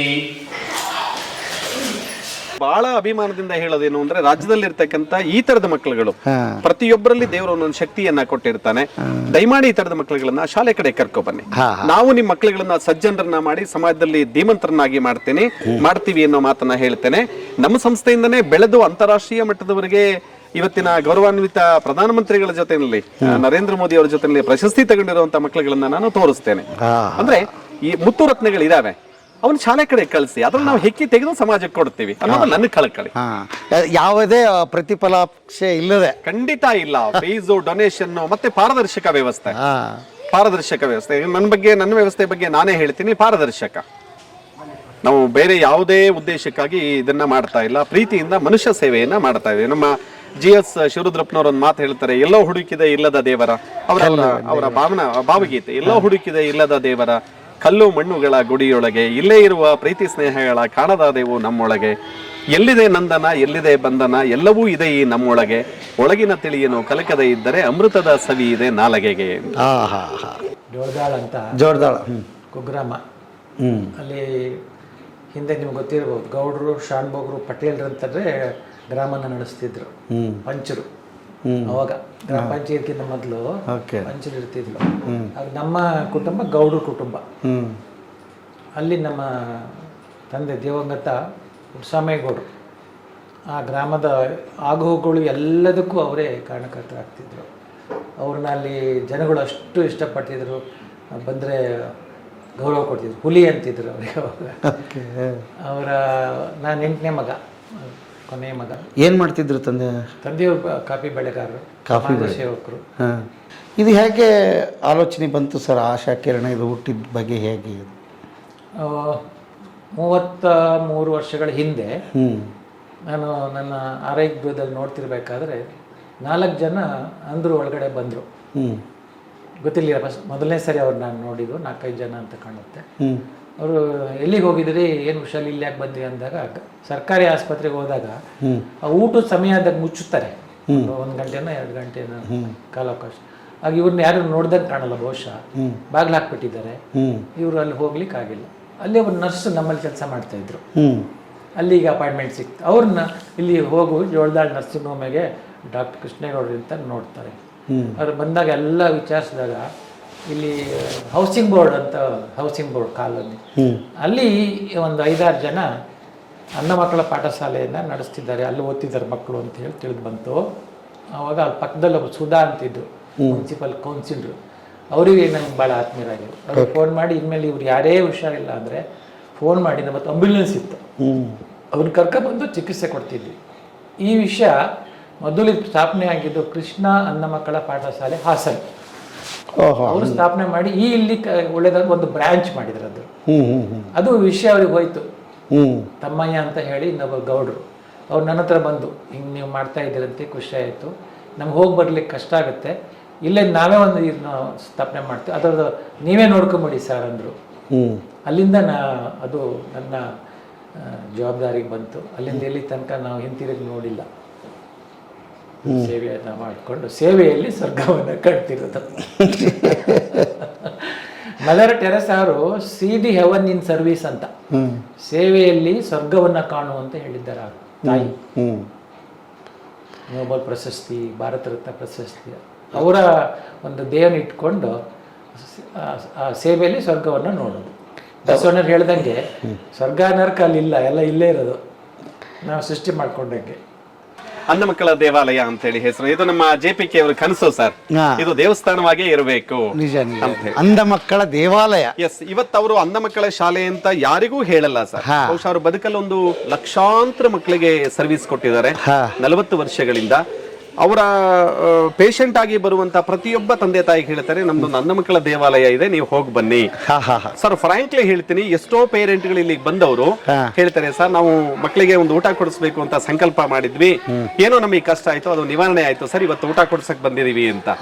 ನನಗೆ ಸಾಕ್ಷಾತ್ ಅವ್ರನ್ನ ದೇವ್ರನ್ನ ನೋಡ್ದಂಗೆ ಆಗತ್ತೆ. ಹೃದಯವಂತ ದಾನಿಗಳು ಬಂದಾಗ ಏನಪ್ಪಾ ಇಂಥವ್ರು ಇದಾರಲ್ಲ ಸಮಾಜದಲ್ಲಿ. ಒಂದು ಕಡೆ ಈ ಹಾಳಾದ ವ್ಯವಸ್ಥೆಯನ್ನ ನೋಡ್ತೀವಲ್ಲ, ಬೇಸರ ಆಗಿರುತ್ತೆ. ಅವಾಗ ಇಂಥವ್ರನ್ನ ನೋಡಿದಾಗ ಸಾಕ್ಷಾತ್ ಅವ್ರು ನನ್ನ ಕಣ್ಣಿಗೆ ದೇವ್ರ ರೂಪದಲ್ಲೇ ಕಾಣ್ತಾರೆ. ಇಂಥವ್ರು ಇಲ್ಲ ಅಂದ್ರೆ ನಾವು ಹಿಂಗಪ್ಪ ಈ ವ್ಯವಸ್ಥೆ ನಡೆಸೋದು, ಇವರೇ ನಮ್ಮ ದೇವರುಗಳು ಅಂತೇಳಿ. ತುಂಬಿ ಬರುತ್ತೆ ಸರ್ ನಿಜವಲ್ಲೂ ಸಮಾಜದಲ್ಲಿರುವಂತಹ ಸಜ್ಜನ ದಾನಿಗಳನ್ನ ನೋಡಿದಾಗ, ಆಮೇಲೆ ಸೇವೆ ಕೊಡಕ್ ಬರೋರಂತ ಇಂಥ ಮಕ್ಕಳಿಗೆ ಸೇವೆ ಕೊಡಕ್ ಬರುವಂತವ್ರನ್ನ ನೋಡಿದಾಗ ತುಂಬಿ ಬರುತ್ತೆ ಹೃದಯ. ನಮ್ಮ ಆಡಳಿತ ಮಂಡಳಿ ಜೊತೆಗೆ ನಮ್ಮಂತ ಇವರಿಗೆ ಮಾಡೋವಂಥವ್ರಿಗೆ ಬೆನ್ ತಟ್ಟತ್ತೆ, ಮಾಡಿ ನೀವು ಮಾಡಿ, ಎಷ್ಟು ಒಳ್ಳೇದು ಮಾಡಕ್ ಆಗುತ್ತೆ ನಿಮಗೆ ಮಾಡಿ ಅಂತೇಳಿ. ಗ್ರೇಟ್. ಆಮೇಲೆ ನಮ್ದು 2 ಉದ್ದೇಶ ಇದೆ ಸರ್, ಶಾಲೆಗೆ ಮಕ್ಕಳನ್ನ ಅಡ್ಮಿಷನ್ ಮಾಡ್ಕೊಳ್ಳೋದು. 2 ಉದ್ದೇಶ. ಇಲ್ಲಿ ತುಂಬಾ IQ ಲೋ ಇರುವಂತ ಮಕ್ಕಳು ಬರ್ತಾರೆ, ಅವ್ರನ್ನ ನಾವು ರಿಜೆಕ್ಟ್ ಮಾಡಲ್ಲ. ಯಾಕೆಂದ್ರೆ ಅಟ್ಲೀಸ್ಟ್ ಅವರು ಬೇಸಿಕ್ ನ ಕಲ್ತ್ಕೊಳ್ಳಿ, ಬದುಕಿನ ನೀಡ್ಸ್ ಅನ್ನ ಕಲ್ತ್ಕೊಳ್ಳಿ ಅನ್ನೋದು ಒಂದು ಉದ್ದೇಶ. ಇನ್ನು 2ನೇದು ವಿದ್ಯಾಭ್ಯಾಸದಲ್ಲಿ, ಸಂಗೀತದಲ್ಲಿ, ತಾಳವಾದ್ಯದಲ್ಲಿ ಆಸಕ್ತಿ ಇರುವಂತ ಮಕ್ಕಳು ಅಲ್ಲಲ್ಲಿ ಬೆಳ್ಕೊಂಡು ಹೋಗ್ಬಿಡ್ತಾರೆ. ಇಲ್ಲಿವರೆಗೆ 100 ಜನ ಪ್ರತಿಭೆಗಳು ಸಮಾಜದಲ್ಲಿ ಇದ್ದಾರೆ. ಇಂಥದ್ದೇ ಕಲಿ ಅಂತ ಏನೂ ಇಲ್ಲ. ಇಲ್ಲ ಸರ್, ಇಲ್ಲ. ನಾವು ಈ ಲೋ IQ ಇರುವಂತ ಮಕ್ಕಳನ್ನ ಕಲೀರಿ ಅಂತ ಒತ್ತಡ ಹಾಕೋದು ಹೇಗೆ? ದೇವ್ರು ಅವ್ರಿಗೆ ಕೊಟ್ಟಿರೋದೇ ಅಷ್ಟೇ ಶಕ್ತಿ. ಹಾಗಾಗಿ ಅವ್ರ ಶಕ್ತಿನಲ್ಲಿ ಅವ್ರಿಗೆ ಎಷ್ಟು ಕಲಿಯಕ್ಕಾಗತ್ತೆ ಅದಕ್ಕೆ ಮೋಟಿವೇಟ್ ಮಾಡುತ್ತೆ. ಅದ್ಭುತ. ಅದ್ಭುತ.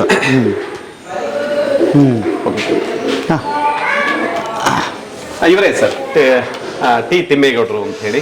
ಓಹೋ, ಈ ಜಾಗವನ್ನ ದಾನಿ ಕೊಟ್ಟ ಮಹನೀಯರು. Yes sir, S. ಜಿಲ್ಲಾಧಿಕಾರಿಗಳಿದ್ದಾಗ ದಾನವನ್ನ ಕೊಟ್ಟರು. ಅದ್ಭುತ. ಇವೆಲ್ಲ ದಾನಿಗಳ ಫೋಟೋಸ್ ಈಗ ಇಲ್ಲೆಲ್ಲ ಹಾಕಿರೋ ದಾನಿಗಳ ಫೋಟೋ. Okay okay. ಹಾ ಹಾ ಹಾ. ಸರ್ಕಾರಕ್ಕೆ ಒಂದೊಂದು ನಿಮ್ಮ ಮಾಧ್ಯಮದ ಮೂಲಕ ಏನು ಅಂತ ಹೇಳಿದ್ರೆ, ಇವರು ಒಂದು ಜನಸಂಖ್ಯೆನಲ್ಲಿ ನಿರ್ದಿಷ್ಟವಾದ ಪ್ರಮಾಣದಲ್ಲಿ ವಿಕಲಚೇತನರಿದ್ದಾರೆ. ಅಟ್ಲೀಸ್ಟ್ ಹೀಗೇನು ಶುದ್ಧವಾಗಿ ಪ್ರಾಮಾಣಿಕವಾಗಿ ಸಂಸ್ಥೆಗಳನ್ನ ನಡೆಸ್ತಾ ಇದೀವಿ, ನಮ್ಮಂತವ್ರಿಗೆ ಇಲ್ಲಿ ಉದ್ಯೋಗಗಳಿಗೆ ಸಕಾಲಿಕವಾಗಿ ಸಂಬಳ ಮತ್ತೇನು ನಿವೃತ್ತಿ ವೇತನ, ಶಿಕ್ಷಣ ಇಲಾಖೆಗೆ ಸಮಾನವಾಗಿ ನಮ್ಮನ್ನು ನೋಡ್ಲಿ. ಹೌದು. ಶಿಕ್ಷಣ ಇಲಾಖೆಗೆ ಏನು ಮೂಲಭೂತ ಸೌಲಭ್ಯಗಳಿಗೆ ಆರ್ಥಿಕವಾಗಿ ಸರ್ಕಾರ ಸಹಾಯ ಮಾಡತ್ತೆ ಅಂಥದ್ದನ್ನು ಇಲ್ಲಿಗೆ ಮಾಡಿಬಿಟ್ರೆ ನಾವಿನ್ನೂ ಚಂದಾಗಿ ನಡೆಸ್ತೇವೆ ಸರ್. ಯಾಕೆ ಮಾಡಿಲ್ಲ ಸರ್? ಏನು ಇಲಾಖೆಗೆ ಬಹಳಷ್ಟು ಸರಿ ಹೇಳಿದೀವಿ ಸರ್. ಈಗ ನಾವೇ ನಮ್ಮನ್ನ ನಾವು ಆತ್ಮಾವಲೋಕನ ಮಾಡ್ಕೊಳ್ಳೋದಾದ್ರೆ 60% ಗಿಂತ ಮೇಲೆ ಡಿಸಬಿಲಿಟಿ ಇರುವಂತ ಮಕ್ಕಳು, ಅದು ಬ್ಲೈಂಡ್ ಆಗ್ಲಿ, ಡಮ್ ಅಂಡ್ ಡಫ್ ಆಗ್ಲಿ, MR ಮಕ್ಕಳಾಗ್ಲಿ, ನಾರ್ಮಲ್ ವ್ಯವಸ್ಥೆಯಲ್ಲಿ ಕಲಿಯಕ್ ಆಗಲ್ಲ ಸರ್. ಇವತ್ತಿಗೂ ಕೂಡ ಕಷ್ಟ. ಅವ್ರಿಗೆ ಇಷ್ಟೆಲ್ಲ ಸೌಲಭ್ಯಗಳನ್ನ ಫ್ರೆಂಡ್ಲಿ ಎನ್ವಿರಾನ್ಮೆಂಟ್ ಅನ್ನ ಮಾಡ್ಕೊಡಕ್ ಆಗ್ತಾ ಇಲ್ಲ. ಅದಕ್ಕೆ ನಾವು ಕೇಳ್ತಾ ಇದೀವಿ, ಪ್ರತಿ ಜಿಲ್ಲೆನಲ್ಲಿ ಒಂದು ವ್ಯವಸ್ಥಿತವಾಗಿರುವಂತ ಬ್ಲೈಂಡ್ ಶಾಲೆ ನಡೀತಾ ಇದ್ರೆ ಅದಕ್ಕೆ ಗ್ರಾಂಟ್ ಕೊಡಿ. ಆಮೇಲೆ ಸ್ಟಾಫ್ ಏನೇನ್ ಬೇಕು, ಈಗ ನಾನು ಹೇಳಿದ್ನಲ್ಲ, ಸಂಗೀತ ಬೇಕು ಇವರಿಗೆ, ತಾಳವಾದ್ಯ ಬೇಕು, ಕಂಪ್ಯೂಟರ್ ಬೇಕು, ಆ ಸ್ಟಾಫ್ಸ್ ಅನ್ನ ಕೊಡಿ, ಸಬ್ಜೆಕ್ಟ್ ಟೀಚರ್ಸ್ ಜೊತೆನಲ್ಲಿ. 2ನೇದಾಗಿ MR ಮಕ್ಕಳುಗಳಿಗೆ ಸರ್, ಈಗ ನಮ್ಮ ಬ್ಲೈಂಡ್ ಮಕ್ಕಳುಗಳಿಗೆ ಬ್ರೈಲ್ ಲಿಪಿನಲ್ಲಿ ಪಾಠ ಹೇಳ್ಕೊಡುವಂತವ್ರೆ ತರಬೇತಿ ಆಗಿರೋರು ಬೇಕು. ಈಗ ನಮ್ಮಲ್ಲಿರುವಂತ ಎಲ್ಲರೂ ಬ್ರೈಲ್ ಲಿಪಿನಲ್ಲಿ ಸ್ಪೆಷಲ್ BEd ಮಾಡ್ಕೊಂಡಿದೀವಿ, ಅವರೇ ಬೇಕಾಗ್ತಾರೆ. ಮಾಮೂಲಿ ಟೀಚರ್ಸ್ ಪಾಠ ಮಾಡಕ್ ಆಗಲ್ಲ. ಹಾಗಾಗಿ ಬ್ಲೈಂಡ್ ಶಾಲೆ ಒಂದು ಜಿಲ್ಲೆನಲ್ಲಿ, ಡಮ್ ಅಂಡ್ ಡಫ್ ಶಾಲೆ ಅವರಿಗೆಲ್ಲ ಸೈನ್ ಲ್ಯಾಂಗ್ವೇಜ್ ಬರುತ್ತೆ, ಅದ್ರಲ್ಲಿ ತರಬೇತಿ ಪಡೆದವರೇ ಅಲ್ಲಿಗೆ ಬೇಕಾಗ್ತಾರೆ. ಅದು ಒಂದು ವ್ಯವಸ್ಥಿತವಾದಂತ ಶಾಲೆ ನಡೀತಾ ಇದ್ರೆ ಅದಕ್ಕೆ ಗ್ರಾಂಟ್ ಕೊಡಿ, ಇಲ್ಲಾಂದ್ರೆ ಒಂದು ಹೊಸದನ್ನ ಶುರು ಮಾಡಿ. ಆಮೇಲೆ MR ಮಕ್ಕಳು ಸರ್, ಪಾಪ ಆ ಮಕ್ಕಳದ್ದು ಸ್ಥಿತಿ ಅಯೋಮಯ. ಒಂದು ಕುಟುಂಬದಲ್ಲಿ ಒಂದು ಮಗು ಇತ್ತು ಅಂದ್ರೆ ಆ ಮಗುನ ನಿರ್ವಹಣೆ ಮಾಡೋದಕ್ಕೆ ಇಡೀ ಕುಟುಂಬ ಹೈರಾಣಾಗಿ ಹೋಗುತ್ತೆ. ಆ ತರದ್ದೊಂದು ವ್ಯವಸ್ಥೆ ಒಂದು ಶಾಲೆ ಕೊಡಿ. ಇನ್ನು ಮಲ್ಟಿಪಲ್ ಡಿಸಬಿಲಿಟಿ, ಆ ಮಕ್ಕಳಿಗೆ ಕಣ್ಣಿಲ್ಲ, ಕಿವಿ ಇಲ್ಲ, ನಡೆದಾಡಕ್ಕಾಗಲ್ಲ, ಜೀವಂತ ಹೆಣಗಳು ಒಂದೊಂದು ಕುಟುಂಬದಲ್ಲಿದ್ರೆ ಪಾಪ ಕುಟುಂಬದ ಕಣ್ಣೀರು ಎಲ್ಲರೂ ಕಣ್ಣೀರಾಗಿ ನೋವನ್ನ ತಿನ್ಬೇಕಾಗತ್ತೆ. ಹಾಗಾಗಿ ಆ ತರದ್ದೊಂದು ಮಾಡಿ.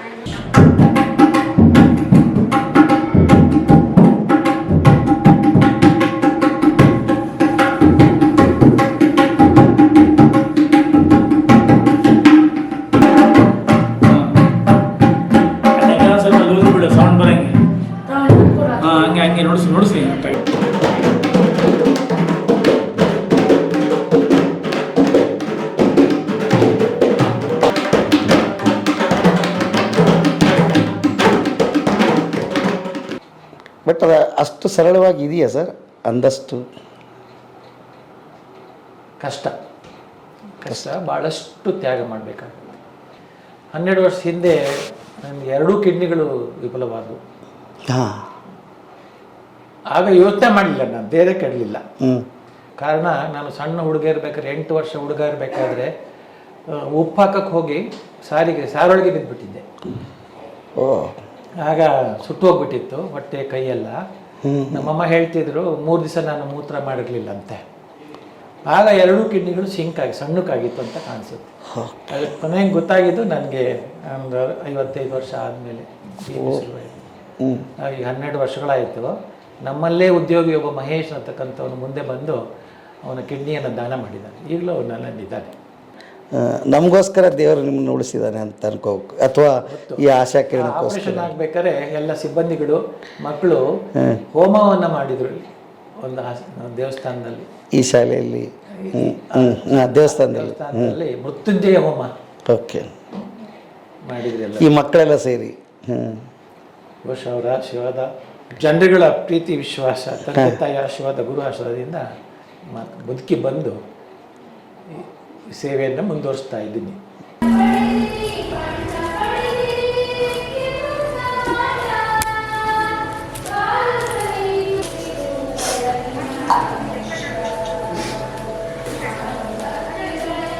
ಏನು ಬೇಡ ಸರ್. ಸರಿ.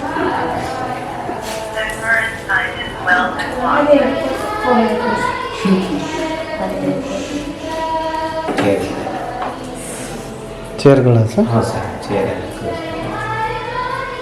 ವಾಜು, ಹೂವಿನ ಹಾರ ಎಲ್ಲ ಮಕ್ಕಳಿಗೆ ಟ್ರೈನಿಂಗ್.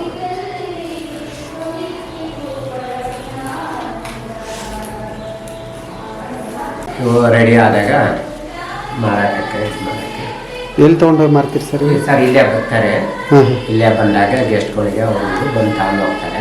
ಎಷ್ಟು ಸರ್ ಒಂದೊಂದು ಇವು? ಸರ್ ಇದಕ್ಕೆ 350, ಇದಕ್ಕೆ 300, ಇವು ಎರಡಕ್ಕೂ 300 ಸರ್. ಈ ರೀತಿ ವಾಲ್ಸ್ ಎಲ್ಲ ತೋರಿಸ್ತೀವಿ.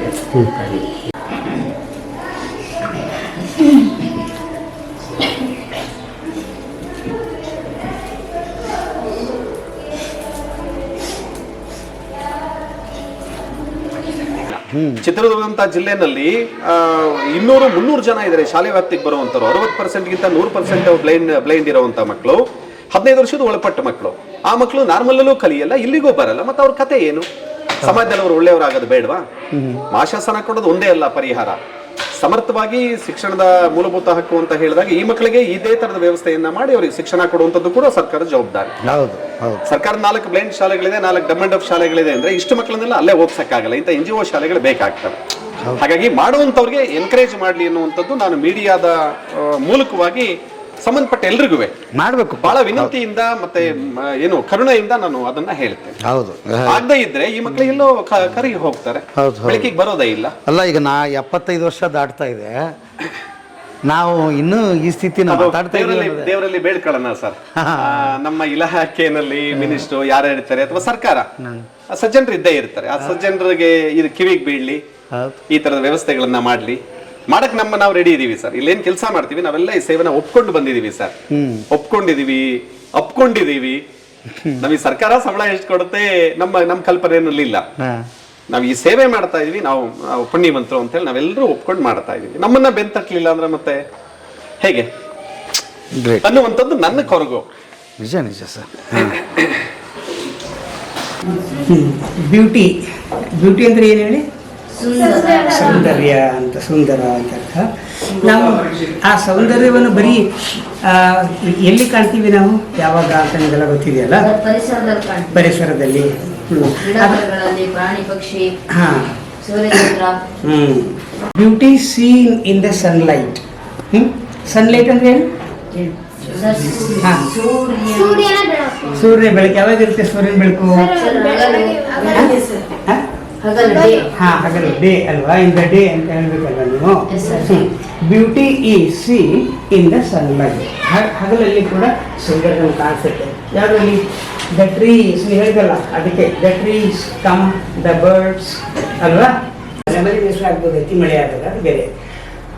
R asked chanting, sorry, and are ಏನಾಗ್ತಿದ್ದೀವಿ? Singer chanting. ಸಿಂಗರ್ ಅಂದ್ರೆ ಹಾಡೋರು ಕೂಡ. ಚಾಂಟಿಂಗ್ ಅಂದ್ರೆ ಡೈಲಿ ಹರಟೆ ಹೊಡೆಯೋದು ಅಥವಾ ಸಂತೋಷ. ಬಹುಶಃ ಒಬ್ಬ ವ್ಯಕ್ತಿ ತನ್ನ ಮನಸ್ಸಿನ ಸಂತೋಷಕ್ಕಾಗಿ ದೇವಸ್ಥಾನಗಳಿಗೆ ಭೇಟಿ ಕೊಡ್ತಾರೆ. ಅದು ಬೇರೆ ಬೇರೆ ಊರುಗಳಿಗೂ ಸಹಿತ ಹುಡ್ಕೊಂಡು ಹೋಗೋರಂತ ಇದ್ದಾರೆ ದೇವಸ್ಥಾನ ಅಂತ. ಆದರೆ ನಾನು ಚಿಕ್ಕಮಗಳೂರಿನ ಮಕ್ಕಳ ತಜ್ಞರಾದಂತಹ ಡಾಕ್ಟರ್ JP ಕೃಷ್ಣೇಗೌಡರ ಬಾಯಲ್ಲಿ ಪ್ರತಿದಿನವೂ ಕೇಳೋದು, ಯಾರೇ ಬರಲಿ ಏನೇ ಆಗಲಿ ಒಮ್ಮೆ ನಮ್ಮ ದೇವಸ್ಥಾನಕ್ಕೆ ಭೇಟಿ ಕೊಡಿ ಅಂತ ಹೇಳ್ತಾರೆ. ಕೆಲವರಿಗೆ ಆಶ್ಚರ್ಯ ಆಗುತ್ತೆ, ಯಾವ ದೇವಸ್ಥಾನ ಅಂತ. ನಿನ್ನೇನೂ ಒಬ್ರು ಕೇಳಿದ್ರು ಯಾವ ದೇವಸ್ಥಾನ ಅಂತ. ಡಾಕ್ಟರ್ JP ಕೃಷ್ಣೇಗೌಡರು ಕಳೆದ 3.5 ದಶಕಗಳಿಂದ ಚಿಕ್ಕಮಗಳೂರಿನಲ್ಲಿ ನಡೆಸ್ಕೊಂಡು ಬರ್ತಾ ಇರುವಂತಹ ಅಂಧ ಮಕ್ಕಳ ಆಶಾಕಿರಣ ಶಾಲೆ ಏನಿದೆ ಅದನ್ನೇ ಅವರು ದೇವಸ್ಥಾನ ಅಂತ ತಿಳ್ಕೊಂಡಿರುವಂಥದ್ದು ಬಹಳ ಮಹತ್ವದ ಸಂಗತಿ. ಯಾಕೆ ಕೇಳಿದ್ರೆ ನಮ್ಮ ಪರಂಪರೆನೇ ಹೇಳೋ ಮಾತು ಜನಸೇವೆಯೇ ಜನಾರ್ದನ ಸೇವೆ ಅಂತ. ನಿಜ ಅರ್ಥದಲ್ಲಿ ನಾವು ಜನರನ್ನ ಸಂತೋಷವಾಗಿ ಇಟ್ಕೊಂಡ್ಬಿಟ್ರೆ ಅವರ ಜೊತೆಗೆ ನಾವು ಸಂತೋಷವಾಗಿರ್ತೀವಿ ಅನ್ನೋದನ್ನು ಅರ್ಥ ಮಾಡಿಕೊಂಡು ಅದರೊಳಗೆ ಸಂತೋಷವನ್ನು, ಸೌಭಾಗ್ಯವನ್ನು, ಸಂತೃಪ್ತಿಯನ್ನು, ಸುಕ್ಷೇಮವನ್ನು ಕಾಣ್ತಾ ಇರುವಂಥವ್ರು ನಮ್ಮ ಡಾಕ್ಟರ್ JP ಕೃಷ್ಣೇಗೌಡರು.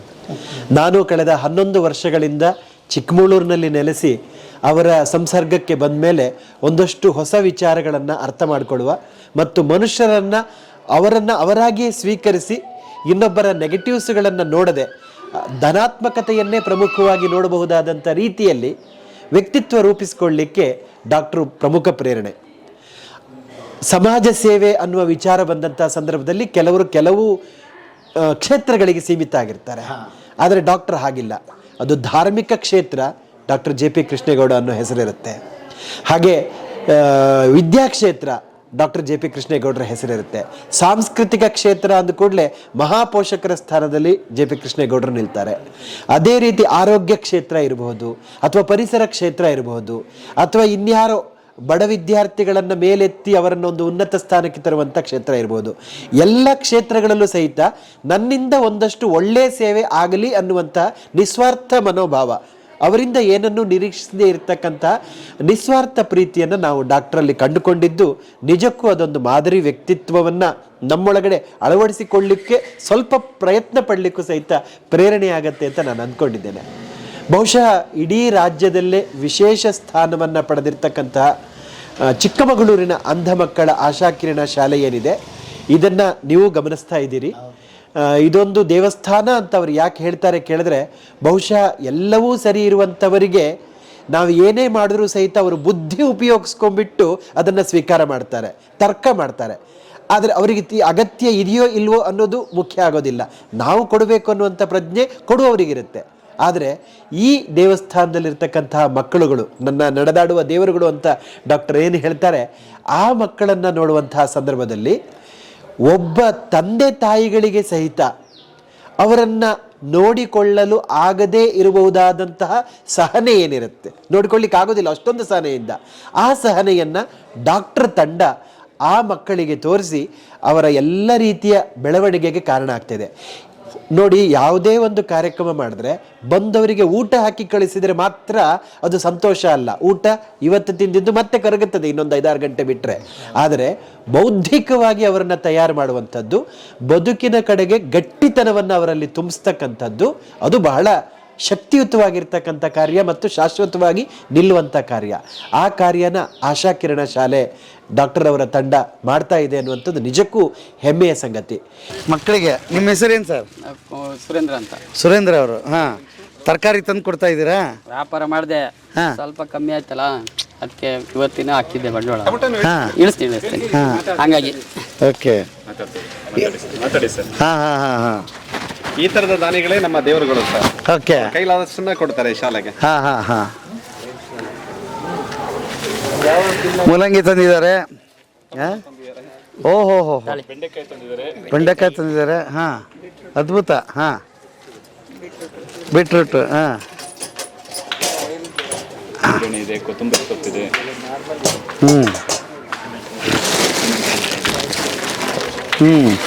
ಮೆಣಸಿನ್ಕಾಯಿ, ಹಾಂ, ಹಾಕಿ ಸರ್, ತಲೆ ಆಲೂಗಡ್ಡೆ, ಹಾಂ ಹಾಂ,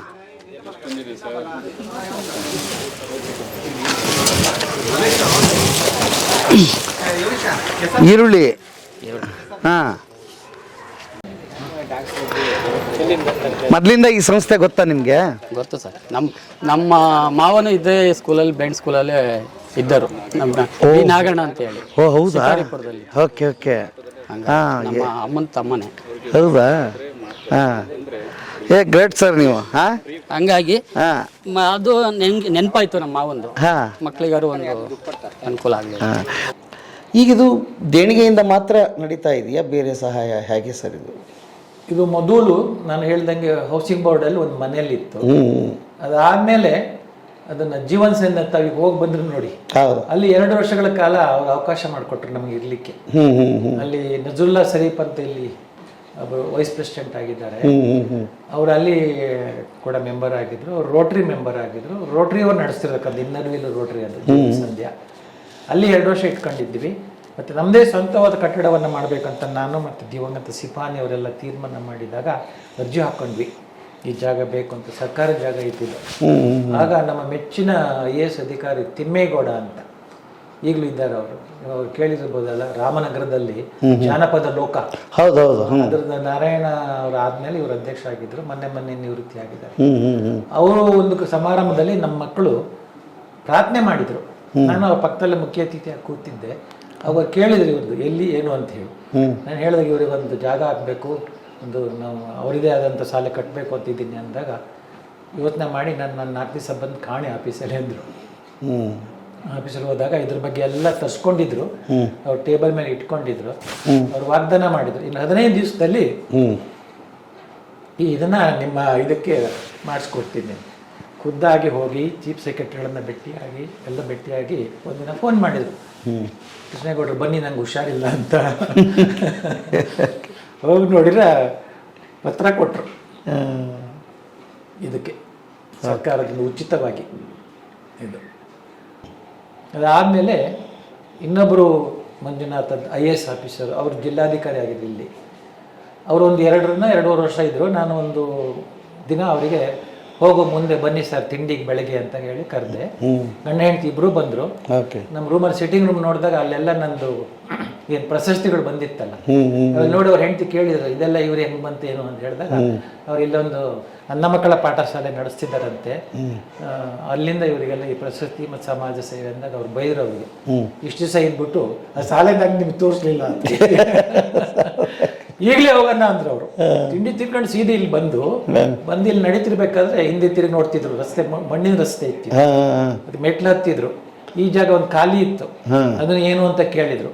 ಸರ್ಕಾರಿ ಜಾಗನೇ, ತಹಸೀಲ್ದಾರ್ಗೆ ಮನೆ ಮಾಡ್ಬೇಕು ಅಂತ ಮಾಡಿಟ್ಟಿದ್ದಾರೆ ಅದನ್ನ, ಗೃಹನ. ಆಯ್ತು ಅಂದ್ರು, ಮೇಲೆ ಬಂದ್ರು, ಎಲ್ಲ ನೋಡಿದ್ರು. ಸರ್ ಮಕ್ಕಳಿಗೆ ಆಶೀರ್ವಾದ ಮಾಡಿ ಅಂತ ಹೇಳಿ ಡೈನಿಂಗ್ ಅಲ್ಲಿ ಕೂರಿಸಿದ್ವಿ. ಮೊದಲನೇ ಅವ್ರ ಮಾತು ಹೇಳಿದ್ದು, ನಾವು ಜಿಲ್ಲಾಧಿಕಾರಿಯಾಗಿ ಈ ಶಾಲೆಗೆ ಬರ್ದೇ ಇರೋದು ನನ್ನ ತಪ್ಪು ಅಂತ ಒಪ್ಕೊಂಡ್ಬಿಟ್ರು ಅವರು. ಅದಕ್ಕೆ ನಾನು ಏನಾದರೂ ಮಾಡಬೇಕು ಅಂತ ಹೇಳಿ ಚಾರ್ಜ್ ಕೊಟ್ಟಿದ್ರು ಅವರು, ಇನ್ನೊಬ್ಬ ಅಧಿಕಾರಿ, ಜಿಲ್ಲಾಧಿಕಾರಿಗೆ. ಯೋಚನೆ ಮಾಡಿದ್ರು, ಹೆಂಗಪ್ಪ ಮಾಡೋದು, ನನ್ನ ಅಧಿಕಾರಿಗೆ ಕೊಟ್ಬಿಟ್ಟಿದ್ದೀನಿ ಅಂತ. ಆದರೂ ನಾನು ಪ್ರಯತ್ನ ಮಾಡ್ತೀನಿ ಅಂತ ಇಲ್ಲಿಂದನೇ, ಈ ಆಫೀಸಿಂದನೇ ದೇಶಪಾಂಡೆ ಅಂತ ಚೀಫ್ ಸೆಕ್ರೆಟರಿ ಆಗಿದ್ರು.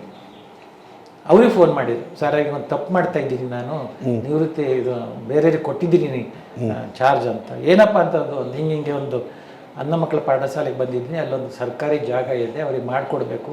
ನಾನು ಅವ್ರಿಗೆ ವಾಗ್ದಾನ ಕೊಟ್ಟರು. ಅಯ್ಯೋ ಅದಕ್ಕೇನು ಮಾಡಿಕೊಡ್ತೀನಿ ಅಂತ. ಈ ಜಾಗ ಓಕೆ.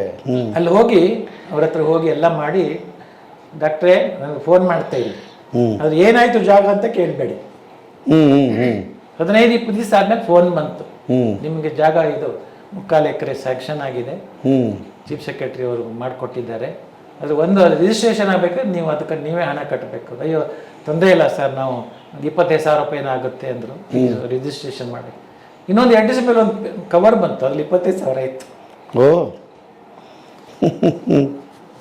ಅದ್ಭುತ ಅಲ್ವಾ? ಯಾವುದೋ ಕತೆ ಕೇಳೋದಾಗಿದೆ. ಹಾಗಾಗಿ ಅವ್ರನ್ನೂ ಕೂಡ ನಾವು ನೆನೆಸ್ತೀವಿ. ಮಂಜುನಾಥ್ ಅವರು ನಿವೃತ್ತಿ ಆಗಿದ್ದಾರೆ. ಅರಳುವ ಹೂವುಗಳೇ ಆಲಿಸಿರಿ, ಬಾಳೊಂದು ಹೋರಾಟ ಮರೆಯದಿರಿ, ಬೆಳಕಿನ ಕಿರಣಗಳೇ ಬಣ್ಣಿಸಿರಿ,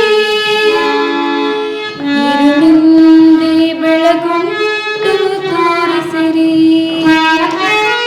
ನಾಳೆಯ ನಂಬಿಕೆ ಇರಲಿ ನಮ್ಮ ಬಾಳಲಿ,